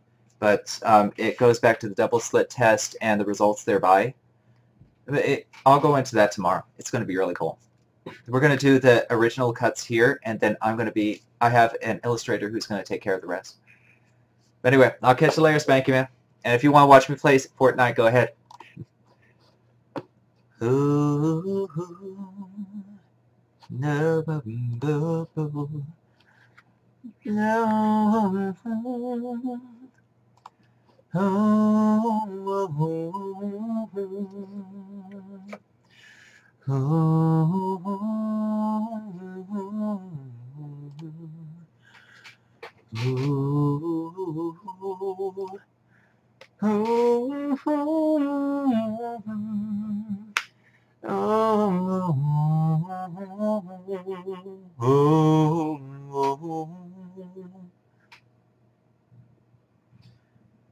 Oh, I need to attach these. Oh, is that in? Are you in with me? In with me?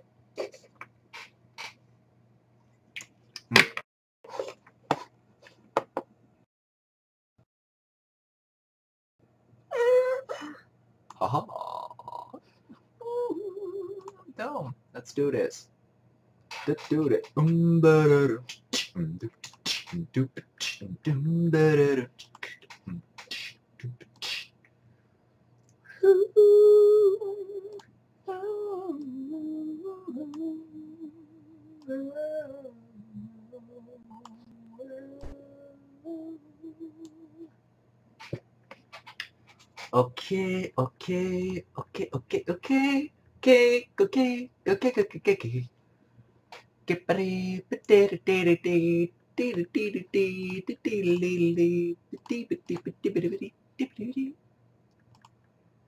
Ding. Ding, ding, ding, ding, ding, ding, ding, ding. Yeah, go ahead. Authorize that. Oh, come on.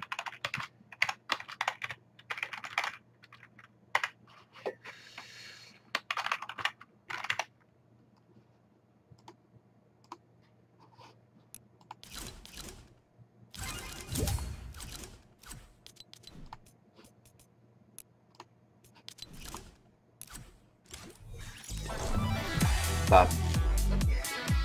Bob. Sorry. Okay,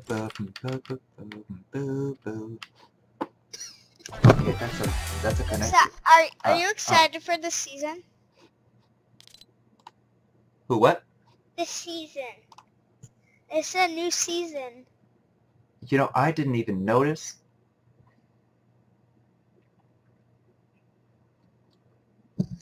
You know, it was season 6. Now it's season 7. Can you ready up?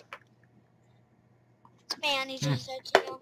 I can't. Were you the one that sent me the request? Yeah. Okay. I can ready up. Just give me 2 shakes of the lamb. So I got to change something real quick. Because as I told you, I'm streaming. Oh, you're streaming? Mm-hmm. I've been streaming for over an hour. YouTube. Well, hi, YouTube. That is my nephew right here. Okay, give me 1 second.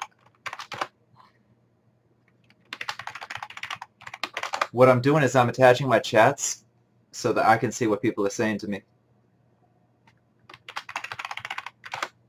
Not bad. What is... Why am I not logging in? Hold on.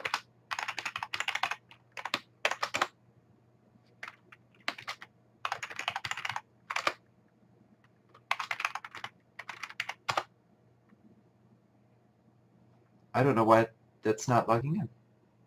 Alright, well, whatever. But can they still see how you're playing and stuff? Yeah, they can absolutely see. Okay, good. I want to see. I want to say hi to you too and see. I want them to see me too. I want them to see me do my dance moves. What up? You're looking good, buddy. Alright, so, Can they hear me? I just got it. Probably. Oh, probably. What I'm going to find out is what they hear. Audio input would be...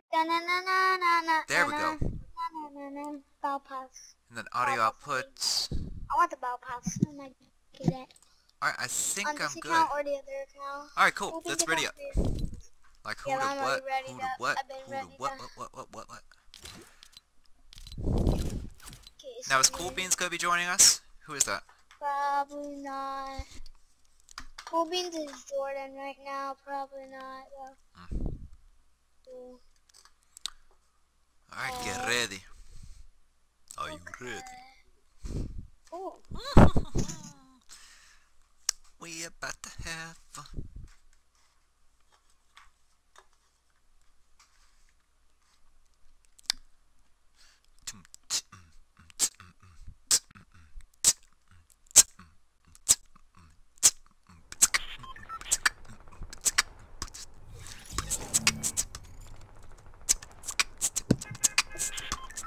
Where was that? You wanna go, Tilted?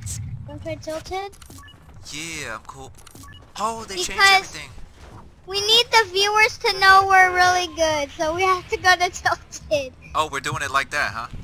Yeah, Okay, I we see want where to you're make the viewers... We don't want the viewers to think we're not good at the game. We want the viewers to think... We want the viewers to think we're the best players. You know not we're the gonna best die like players, right away, but- right? Well, I don't think... For now, not much people go to Tilted anymore since Season 70 came out. They go travel around other places. Look, Do you I see how don't many even people are in front of me right now? 1, 2, 3. I see about No, there's 4. like 7. I see like 5. I see only 5. Well, I'm right here at the same level with you. So pick a place. Take a perch. I guess Where you that going? place right here. Where? Okay. I'm going downstairs. Okay, I'm Oh my going god, down. I have a pistol. I Tango have nothing. la pistola. What? And I have nothing. You're lucky you have a weapon. I've got a hunting rifle, at least temporarily. Are you upstairs? No, I'm good. It's okay. You can have it. I finally found the weapon. Also, oh, dang. You hear that? You hear that spam? If you hear lots of people dying... Oh, found an SMG. It's good. It's Yeah, all good, I'm right Mike. behind you. Because we gotta stay together here. Yeah. Serious. Okay, right. Let's go. Alright, let's go upstairs. Yeah, let's go upstairs. I'm gonna block the way out to get... Alright, somebody's already up here. No, I've been already up looted. here. I've been up here. Oh, thank god. Thank God. Yeah, I'd be worried, like, no, they're gonna take us alive! I think we No should- more locked doors! Are you upstairs? Okay. Follow where you me wanna go? and stick with my lead. You can try to get us through this whole group over here battling. Wait, duck, duck, duck, duck, duck, duck. Holy frick. Okay, I'm going. We need to move our asses. Like, the big thing here Go, is, go, come over. I'm not a great builder. I will. Oh, what kind of guns are those? Wait, you took the blue thing too? Oh, You have back up, grenades? back up, back up. Love us. Get in here, get in here. Let's. I'm gonna go hunt. Oh, on me. On me. On me.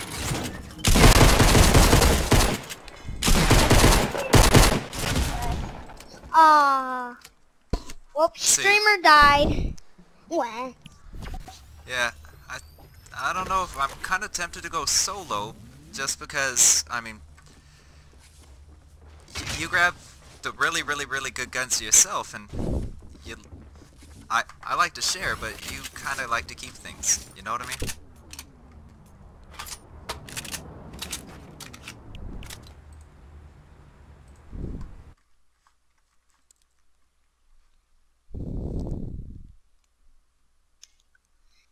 I'll be back. Cool.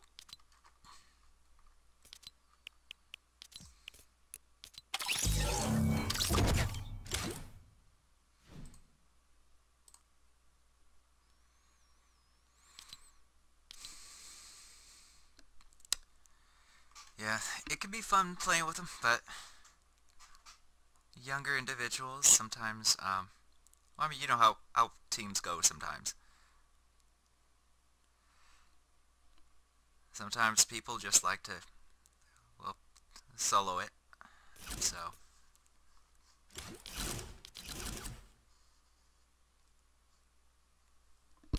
But yeah, both of these are family.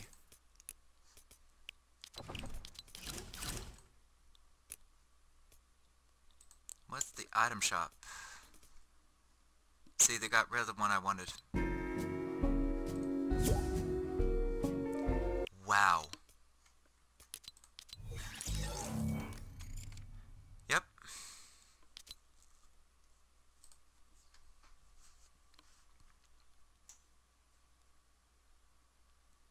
You going ready up?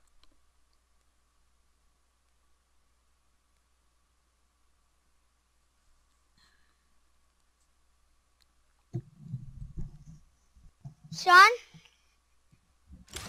Yep, I'm are here. you still streaming? Okay. Just asking. Every second I'm gonna ask. Well, not really though. Who's the Jolly Roger? Yeah, I mean, this I mean- ain't the Jolly Roger. I jumped on when you sent me the invite, but... In fact, earlier I was streaming Dragon Ball on the Oh, PS4. nice.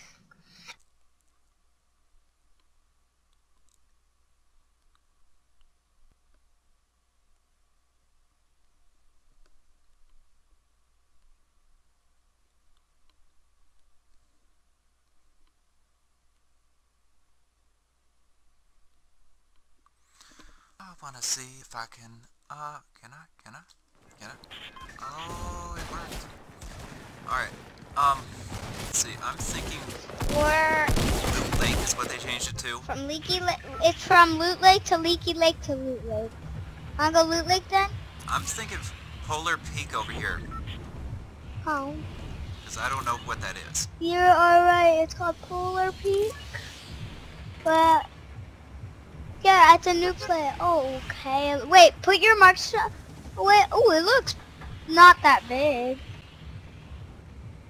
I'm jumping now. Alright, when do you I want to just jump? jumped. Alright. Let's go fast though, because there might be a lot of people landing here because it's a new place and everybody go. A lot of people always go to the new places. Like Tilted got something new happened to it, so that's why a lot of people go there. I think. I thought it wasn't famous anymore, and they mostly come over here. And did you know you can also drive planes now? Holy crap! Do you see how many people are coming? Okay, I'm gonna go like down here, kind of. You see where I'm landing? Yeah, I'm going on this castle thing. I'm going over.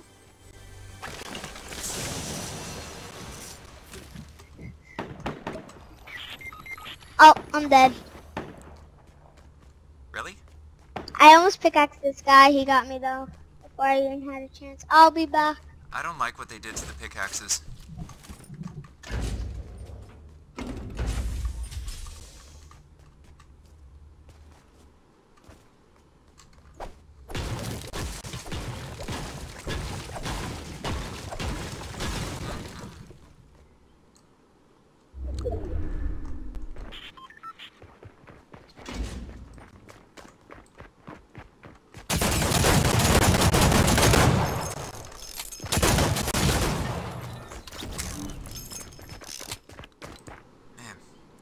No luck. I need to get better guns. So everybody's going there.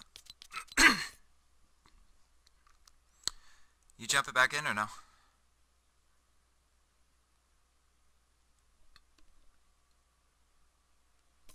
Manny?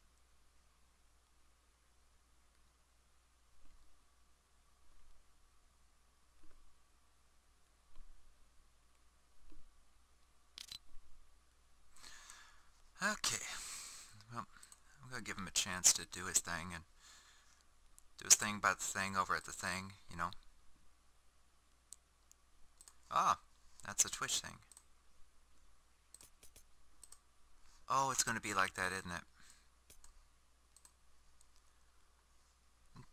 Dig it down, dig it down.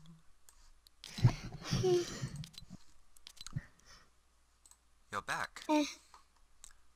Everything just changed. Why did everything change? I don't know. It just happens sometimes. Alright, readying up.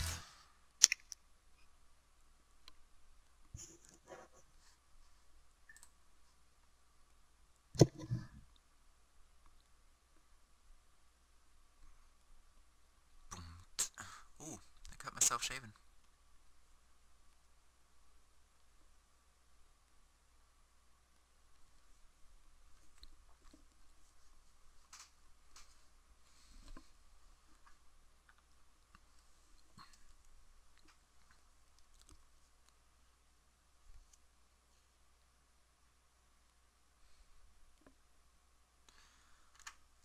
Okay. What the hell? So they're all doing that. I'm thinking Fatal Fields. Yeah. Or do you want to go Paradise Palms?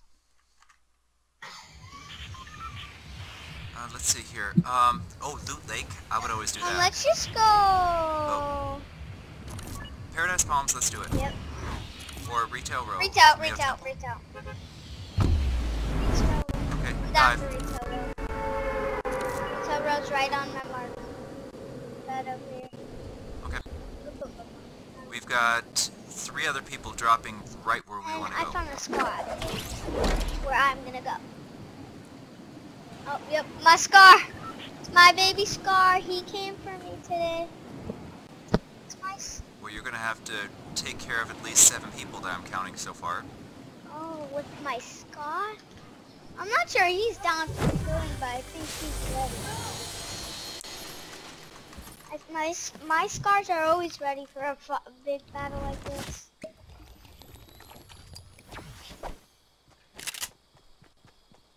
Throwing grenades at a SMG. house someone went into. But I do have a med kit. This one is Scar. And a rocket launcher. Dang! Lucky. Not really. Rocket launchers are good. I mean, rocket launchers sometimes are one shot, sometimes are 2 or 3.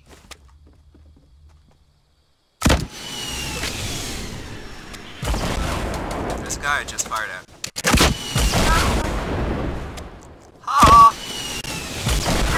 Oh! To my left, to my left, to my left. I got them both. No, they're Really? gone. There's somebody else here. Oh, chest. Ooh, Okay, that's I good. totally That's want good. that Scar. That's not a Scar, that's a burst assault rifle, but still good. I would say it's still worth it. And I want the auto shoddy. So I found boom, another shot too. boom.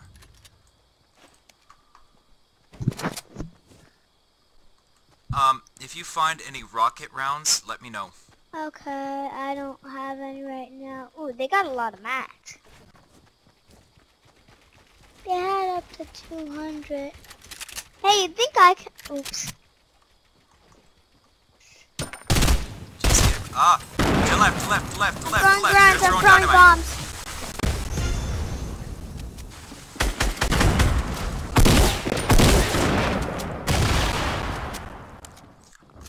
Behind the house, get inside. Ah, I'm down. Shit. Came behind me. I can't, I'm sorry. Oh, dang! I'm down. Dang, Check girl. rocket mines. Alright, re-up.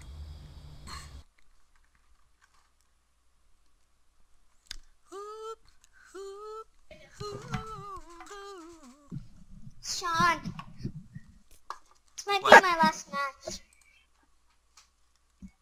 Haha.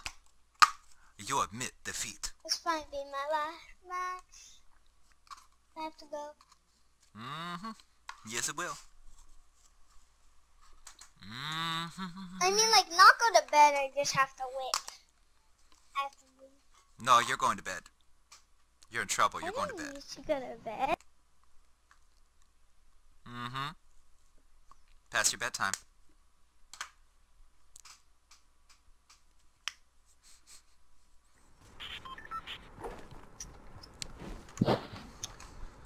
Alright, so Peppa's gonna put you to bed.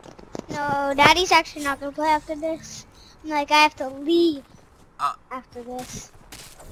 I'm thinking Loot Lake, and then we can move in on Tilted Towers.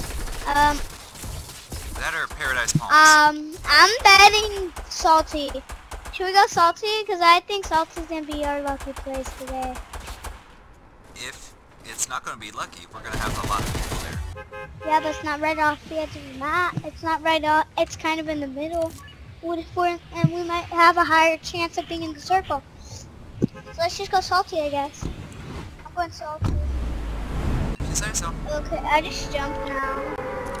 So, what house are you landing at? I'm looking at the big white house. I'm landing for a big gray house. Or that red brick house. Alright, we gotta land near each other. Okay.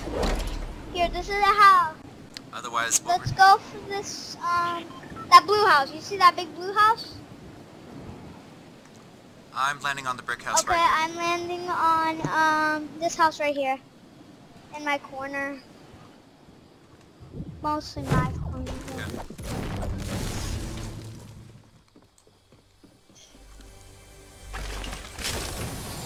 And then all I get is a grenade launcher.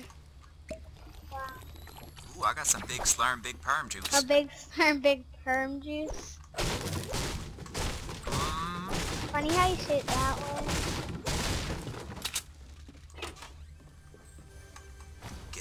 the house. Oh, I got some small pots. Nice, I think I'll find the shield. Ooh, a scar! What? And I got some slurp juice. And a quad launcher. Oh my Dude, god, bro. I am getting spoiled up in here. Up in the hizzy. But no, I've seriously got slurp juice and I've got small Blowing pots this too. house up. So if you need... Oh, and I got a 6 Got shooter. someone. Where? No, I mean Alright, like stay where you are, I I'm coming to knocked you. them. Like I killed them. They're dead now. Oh, good for you. Good for you. Your dad's proud. Ooh, where are you? I'm over. You Oh also my there. god, I just almost ran into his trap. Yeah, don't run into traps. Have self-respect. Can't even do that. Alright, let's get by each other. And I'm gonna replace the small pots with the med kit. But I do have the big perm juice, if you want it. And I got a quad Yeah, I launcher. need some shield. I'm Where you right. at? Can you drop the shield? Right behind the truck. Yes. Thank you. Oh, shit. Nope. Get it. Behind you, behind you, behind you. Where? Where? Give me coordinates. You say behind Right, me. I'm looking 3 different directions. from you. Northwest. Here. Right here.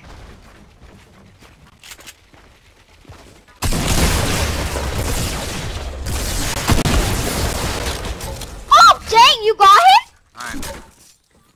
Oh, I Yeah. took some damage. But, I need to get some new shields. Yep, same. I'm healing now. And I'm gonna take his Here, burst. wait, here, come in this box. Let's stay in here for now. What do you say? How's your Good. health? I have shield now. Here, take this. No, I already got one. No, take it. Actually, I'll carry... You carry the med kits. Okay, I'll use And then mine. carry that one. I'll carry bandages, you carry med kits. Cool. And I carry dynamite. Like, let's make that clear right now. I carry explosives. I have one explosive, but I'm really good at that. Alright, let's get out of here. Wait, there might be more people I that really gotta learn how to edit builds. Yeah. I wanna go to the gray house. I already looted that. I One already in the middle. looted that gray house right there.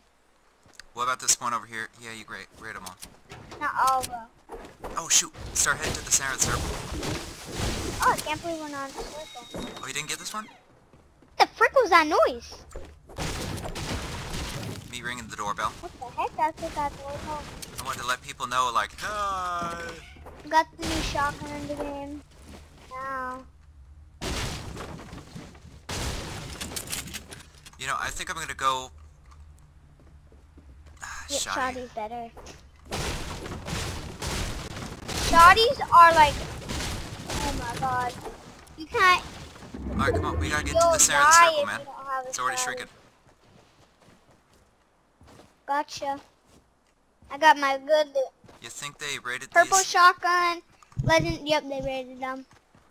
They had to have. You got one for me, a shoddy? Oh no, I only have one. Plus, you already have one. Oh, Okay, blue somebody one over here. walked in behind us. They're Blue coming one from the over left. here. Blue, blue. Blue shoddy. Yep, Where? right there. Right there. Oh, man. Wait, here, you take these. Hold on. Yeah, I'm not gonna leave that quad launcher down. Here, But take there's those. another, There's mini there's a shields right chest. there. You don't see those mini shields? Right there. Take those mini shields. oh, right- where? right there. Okay. I'm going for chest. Alright, but we do have to start moving. Yep, for sure. Right after you drink those, we're gonna start moving. And do you have any rocket rounds? I have 3. Good. Toss them to me. Come to me real quick. Got you. I'm here.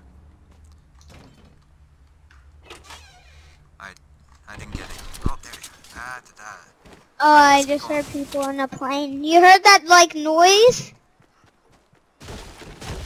That means there's people in a plane.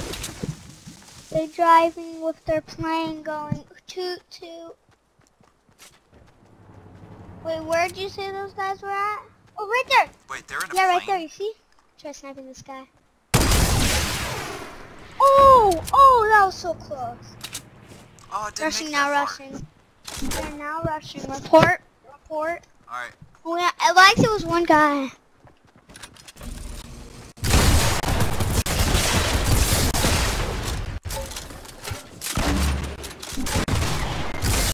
Oh, you got this. Oh, dang, come revive me.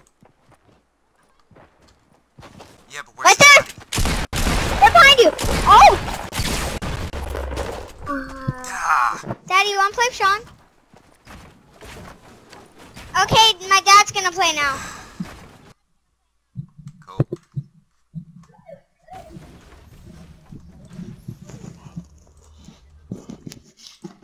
Wait, what? No! Okay. You must return to lobby.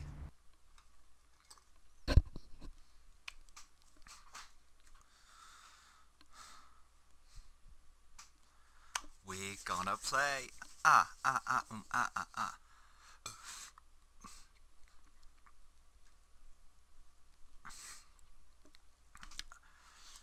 man. Ready? Ye kinda. Yes, I'm ready. How are you?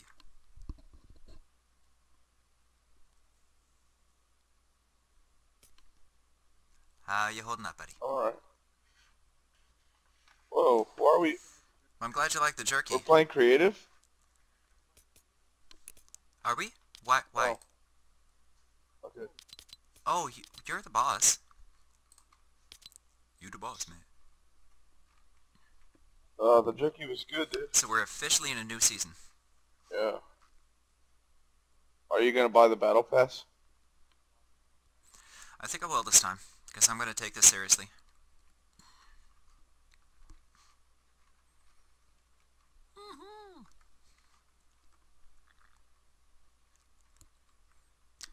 You're the builder, though.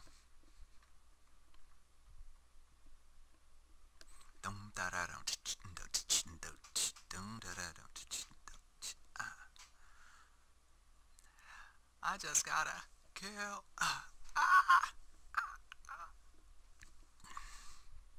I got several pills. This is cool. I need to get some more of them rockets. Alright, where you wanna loot? What's that? Where you wanna go? Um... We can always go to your classic tomato. Yeah, let's go to tomato. Everyone's going into the snow. I know. And then we're gonna go over there and we're gonna shoot him just like... So far I got about 4 kills today. Oh, that's good. So not bad for 3 games. Oh my gosh, dive!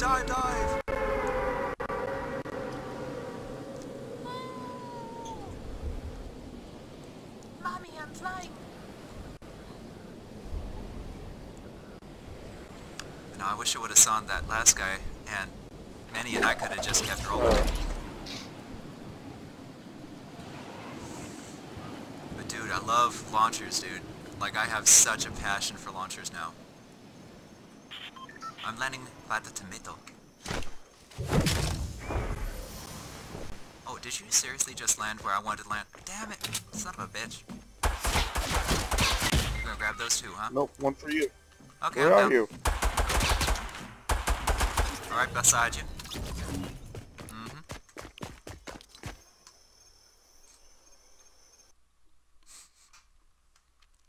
That was not an honorable death.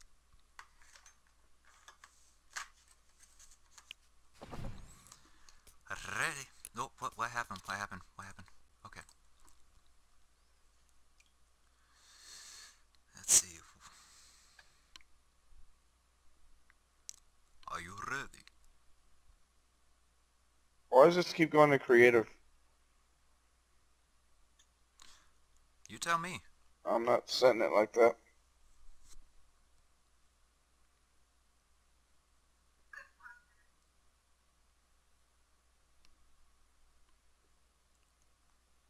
Hmm.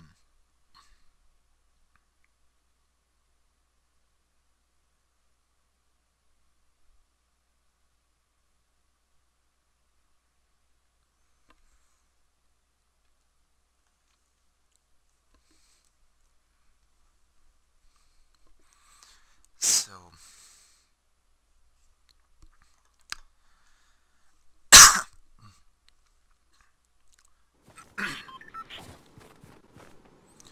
okay, okay.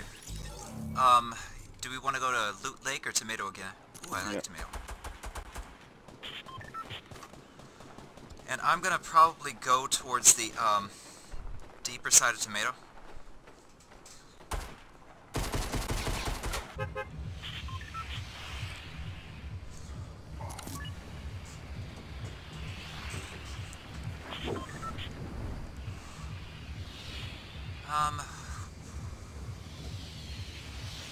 Diving in.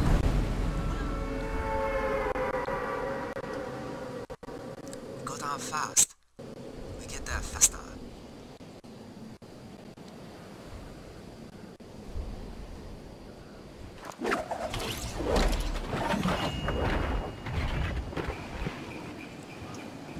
You want to go to Grandma's house first? Or you want to go Temple? We can land at Grandma's house. I see a few people. I see people. I'm gonna land at this little shack Oh, shit. right beside Grandma's house. I'm actually at Grandma's Cool, I'm house. right outside. Oh, and there was nothing but ammo here. Great.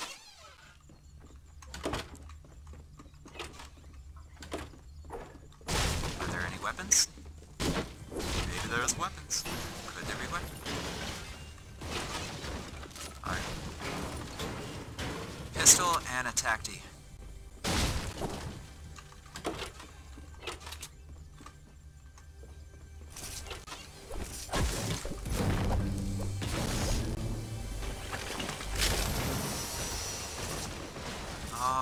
And a blue AR. But wait, you like, blues... Come here. I'm going to keep the burst, you're going to take this I have blue, a blue right? radar. Oh, Yeah. you do? I got a green shotgun too. Like, get the hell out of here. But we do need shields.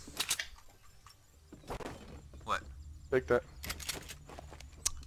Oh my gosh. I got like this mega super uber duper shield. Alright, where you at? Going on the roof. Oh wow, it's all around that ice. So we need to loot really goddamn quick. Alright, I'm gonna go into the actual like pit. Holy shit, I see a purple scar. A scoped scar. Dude.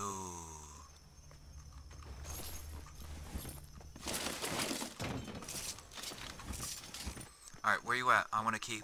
Now that I'm a little bit more loaded up, I want to get closer to ya. I'm going up towards the temple. In fact, what I'm going to do is, I'm going to trade my blue AR, and I'll probably give you the scar. Because you're better with it than I am. Chest. Alright, come here. Take this. What? That's not a scar. That's a thermal. Oh, That's a what thermal. is it? Oh my god, that's a heavy. That is a motherfucking heavy. I'll keep the thermal if you want me to. You keep it. That's not thermal though. It's just scoped. Oh, grenade. Dude, I'm gonna chuck grenades like... Well, like an anorexic person chucks Skittles. I was trying to throw a fat joke in there, but... I don't see too many people. We going taco? Yeah. But where are some quads? We're gonna need some quads really damn quick.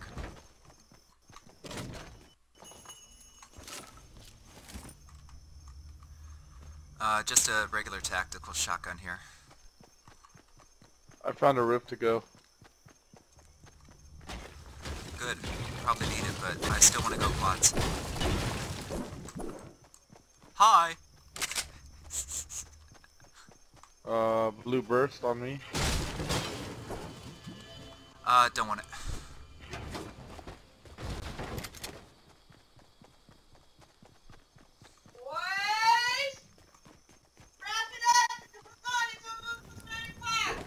We gotta get going, dude. Ah, stop. Stop. Ooh, my shit's lagging. Oh yeah, really bad.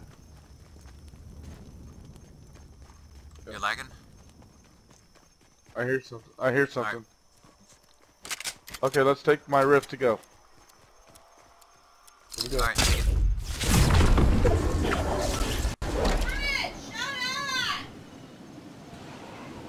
Yeah. You gliding?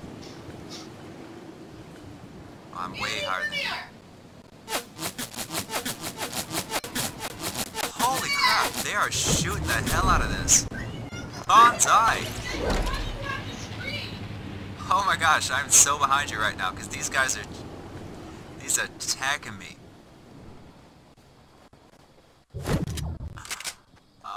That's so precious. I found some quads.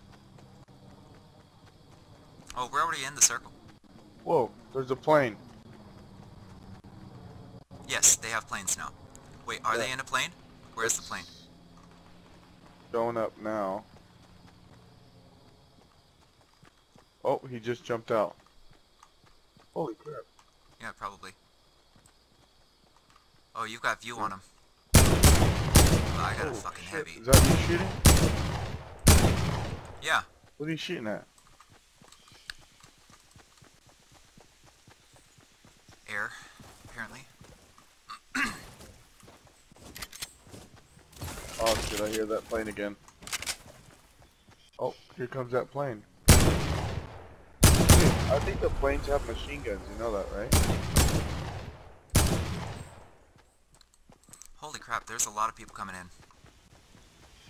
Let's move in here. We can't take that many people.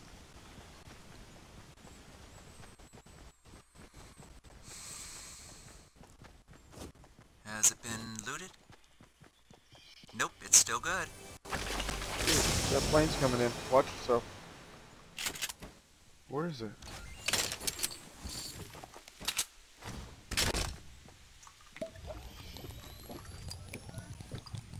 I'm getting 50 points on this, and I got it scoped. I see that plane again.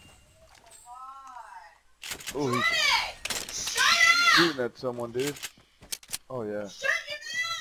Alright, I got it scoped, and I think we should start using Yeah, our I'm scopes. scoping now.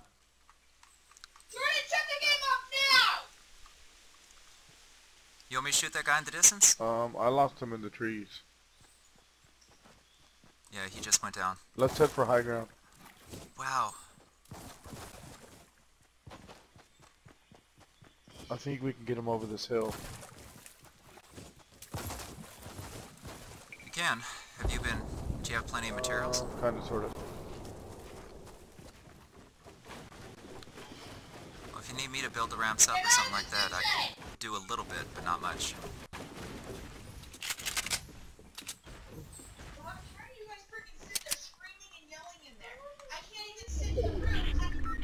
Ooh, we need to stay on the back side of this hill. Where do you think they are? I have no idea, but stay low, cause someone else could be sniping us.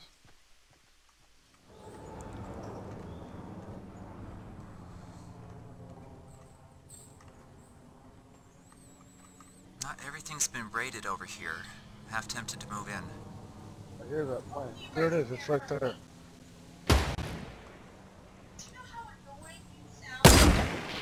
Oh shit, they just wrecked. They just wrecked into each other. They're all down, too. There's a lot of loot up there, and there's somebody alive. Get him to move out. Fact.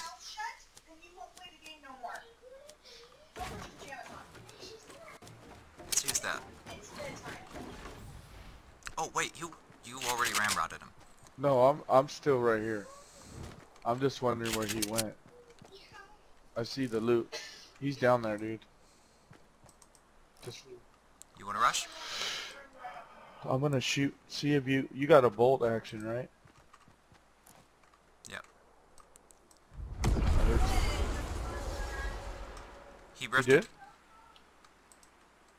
Yeah, you didn't hear that? Yeah, there you go. In fact, he rifted right on top of us.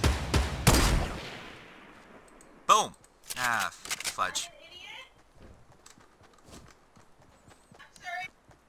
Do we want to go get that loot? I saw some gold weapons.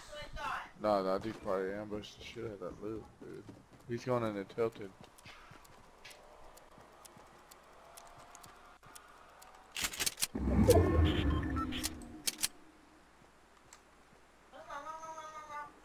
I'm to your right. Where? I am, not he is. I'm gonna go get that loot, man.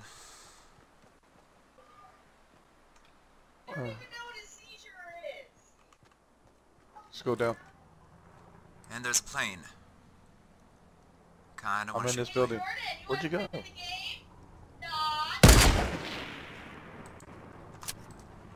Ah, shit. They know how to move that plane. How long has that plane been out here? Just a day? Alright, I hear shooting at 177. Right beside you. And there's a rift above us. Ooh, ooh, ooh, ooh, ooh, ooh, ooh, ooh, ooh, ooh. See dynamite. I got grenades, and I'd rather keep the grenades.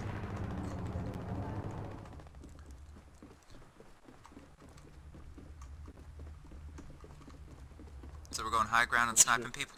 There's someone up there.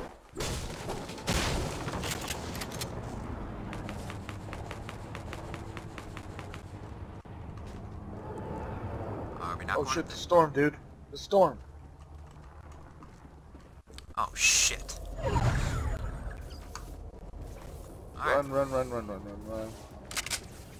Oh man. I think we'll be okay. we'll be okay, but people are gonna try to snipe us running in. Stay by objects. Just follow me.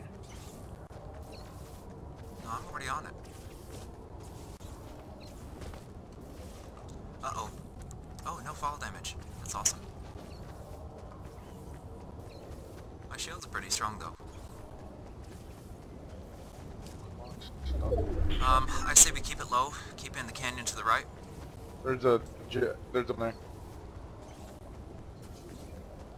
There's a a what? plane down there. Oh, do we want to fly it? Dude, my shit's glitching like crazy. Enemy! Where? I can't.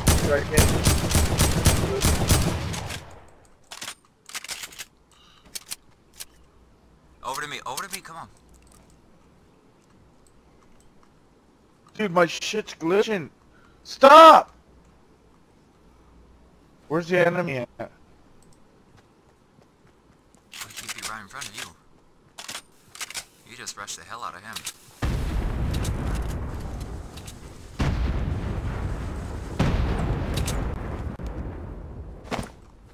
He ran, dude.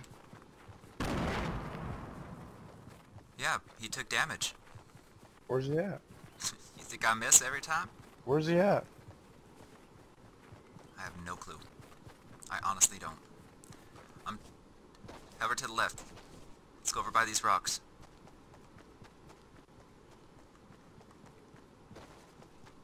Bet you he's in here.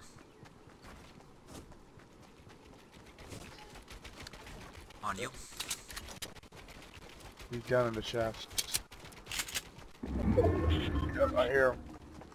Alright. I hear him. Hit your... Oh!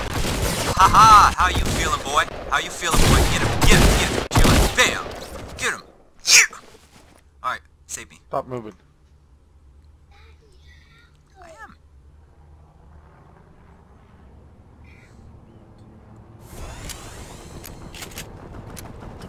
I am back. Oh, rocket launcher, I want want rocket launcher. Wow, he had compact SMG over here.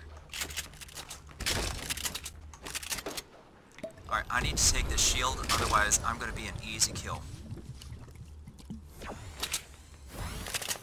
Alright, good. Hold on, dude. Oh shit, there's someone on us. I got a rocket. I'm not The afraid storm. to use this shit. Come on, let's go. The storm, the storm. Oh! Oh, come on! I should've got him. That should've, would've, could've got him. Last stage.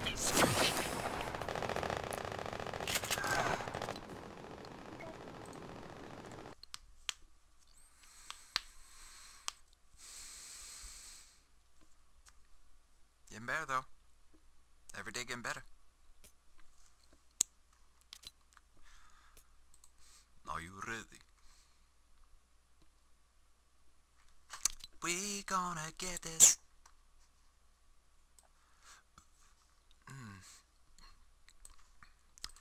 Ain't nobody watching my stream. Not today. I have one guy actually conversate with me, but I gotta get networked with somebody.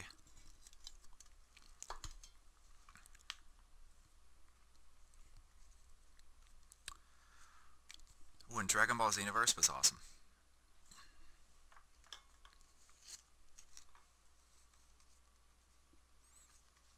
Shit.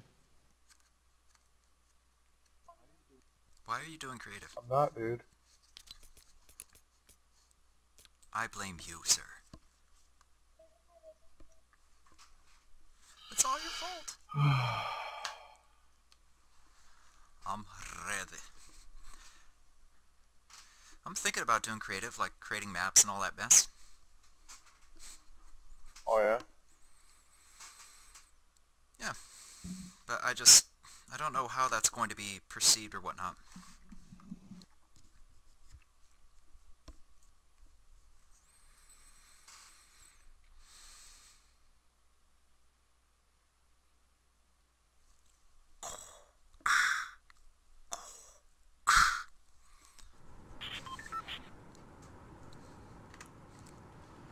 Luke, I am your daddy.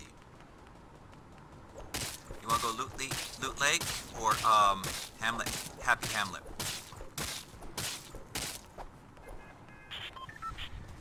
Yeah, we could even do Pleasant Park right off the bat.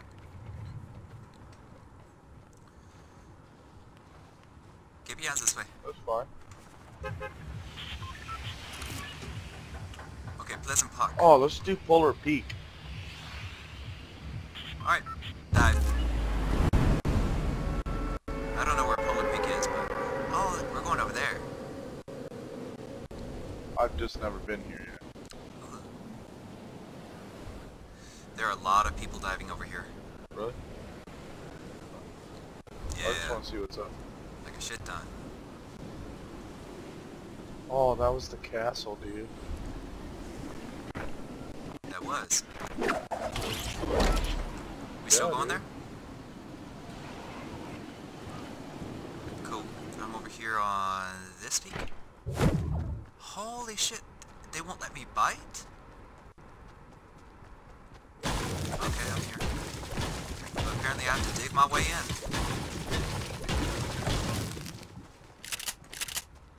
Find a gun. Downstairs. Okay. Yeah, I'm looking for guns.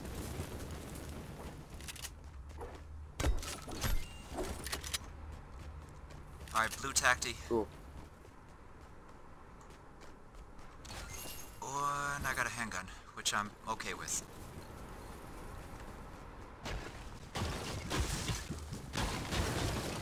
That's you digging, right? You digging for gold? Digging for something. I'm headed down to this other tower. I got my handgun ready. Get the gun! I hear a plane. Oh shit. These guys with these planes, man. Planes, trains, automobile. Coming in the door. got it. I'm gonna go up. Tactical I shotgun. got it back already. Oh, green tacti shotty. Nice. Alright, I'm going up. Anything interesting? No. Yeah, me neither. I will take the sub. Dude. Alright, other side. I think he's glitching pretty bad.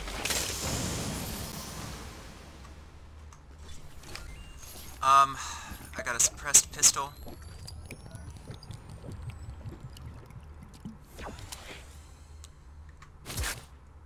And I'm at half shield strength.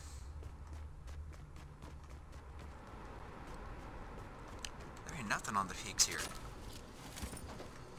I'm gonna head down to the I mean, I other know little we're tower getting... down here. Just keep your eyes peeled. Ooh, I can't get down.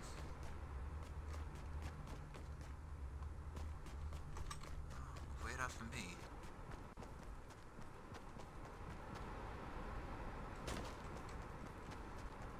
Aha.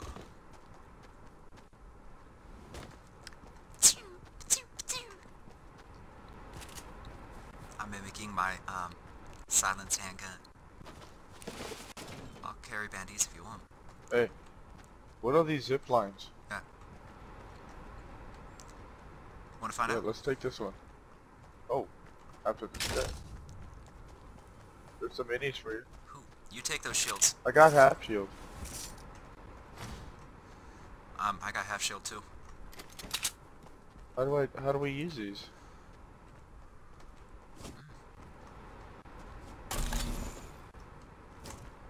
Oh, you just jump on it.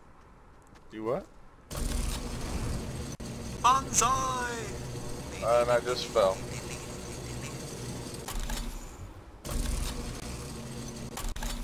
That didn't work very well. I'll just beat you down there. I fell and took fall damage. Yeah, me too. Meet me over at the shack over here, on me. It's just outside the circle, apparently. Oh, blue pump.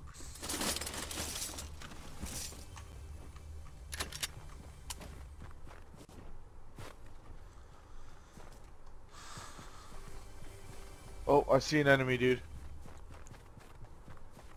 Yeah, but you're going the wrong way. 195. We'll run. He's gonna be behind us. That's fine. As long as we keep things between us. In fact, we can ambush him right here if you want.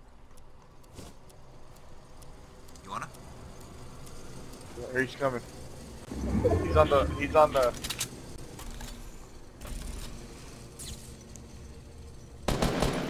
got him for 31. I'm behind you. Best. Got him for 18. Yeah, we better not take that one. Alright. Blue pump on me. We got 236 before we gotta move in. Dude, the circle's like right there. Am I the only one here in this chest? Yeah, it's on that roof of that little house. But I'm trying to get to this line.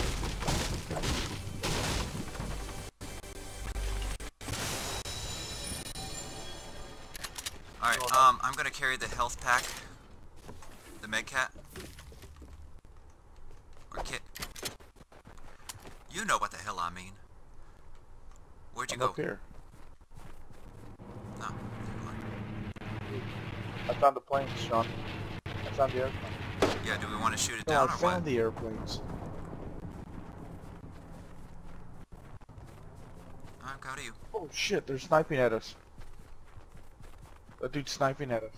I'm snapping at you. I'm in You the hangar. Okay, you want to get on No, the plane? because he's gonna shoot us. Get ready to jump on it, okay? Oh dude, that dude's trying to smoke him right now. Alright, come on.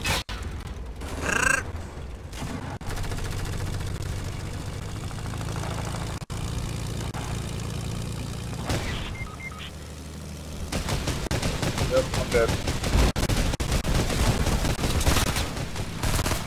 Ah!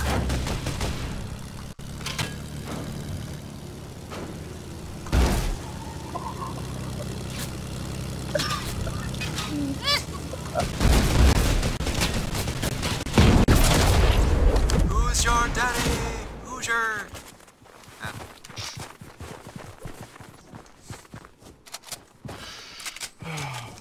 Those planes, I don't know how they twist them around like they do. Oh, now I know.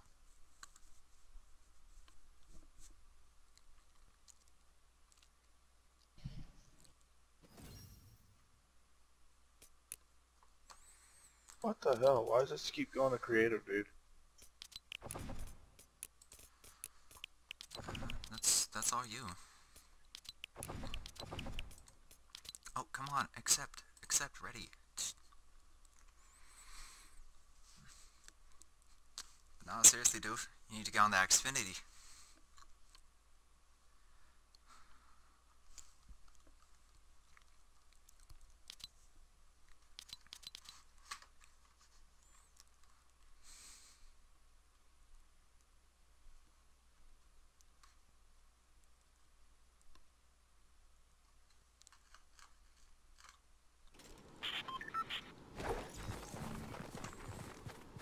Okay, you want to do tomato like old days? Sure.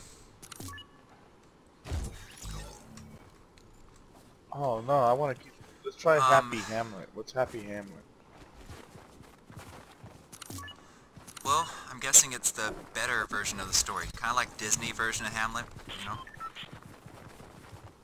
Like, people don't die, they just go to sleep. You're on my list.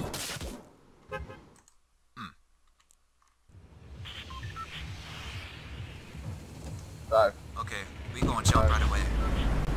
Boom! Dive! We fly like a leaf in the wind. Whoa, what is that place, dude? It used to be something else, but now it's a Chinese. No, it's an old Bavarian place. What?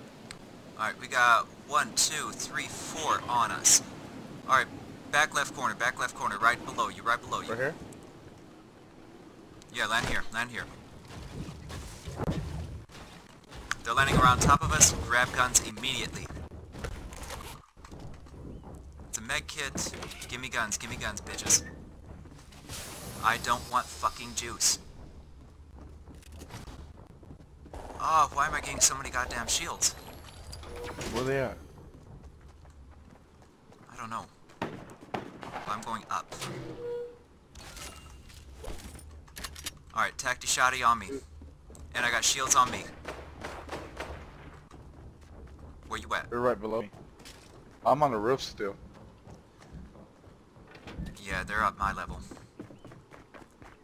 I'm going up. Alright, pistola. Can you get to me? Got one. Are you in a got fight? one.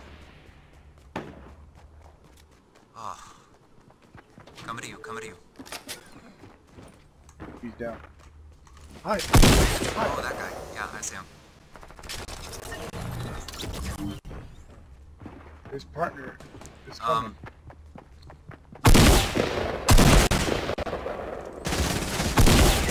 Hi!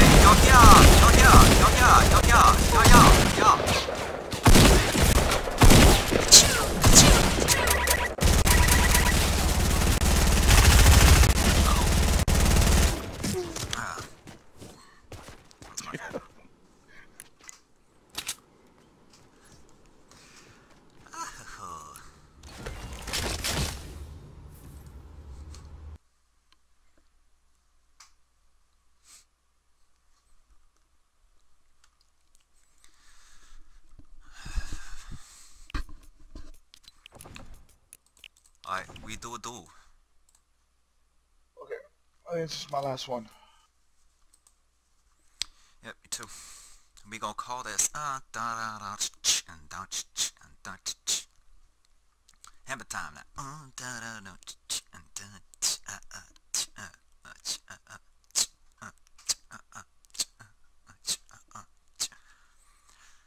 monkey. Do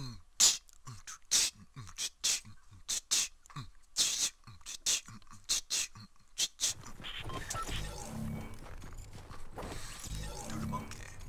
Okay, we want to go let's see. Do we want to go where all the people are or no? I kind of want to keep checking out these places, but let's go to a tomato temple. That's fine. We're gonna be jumping right off the gate. Are you shooting at bitch? Do you know who I am? Sorry, that was rude. So, Die, die, die, die, die. And a lot of other people are diving with us. what he just said right now kind of reminded me of Uncle Ruckus.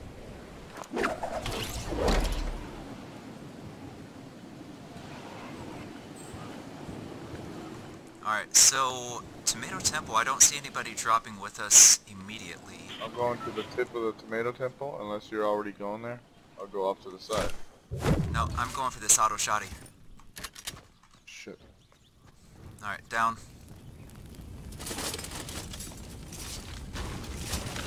Oh, mucho ammo.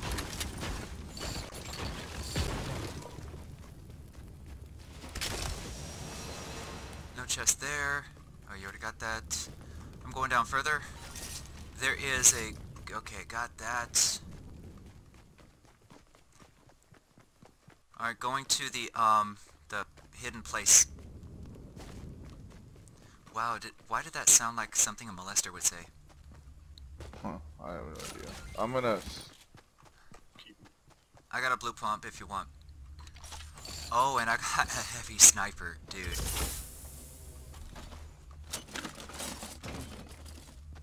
Come on, dude. You get in there all the time.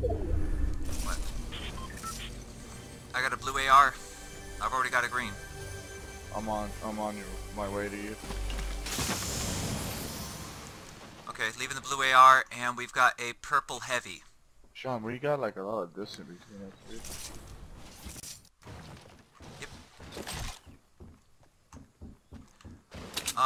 I'm gonna switch my green for the purple. But the blue is all yours over here.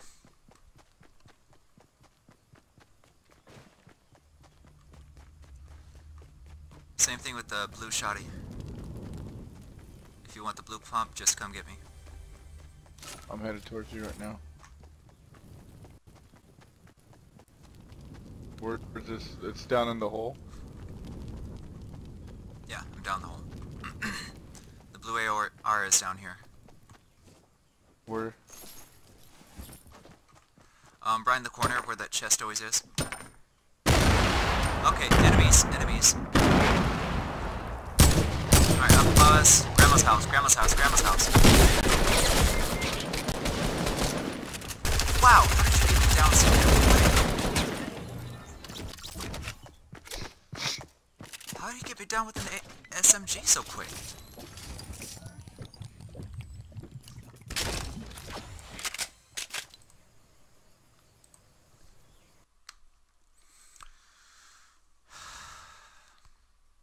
Alright, brother. I'm out, man. Later, bro.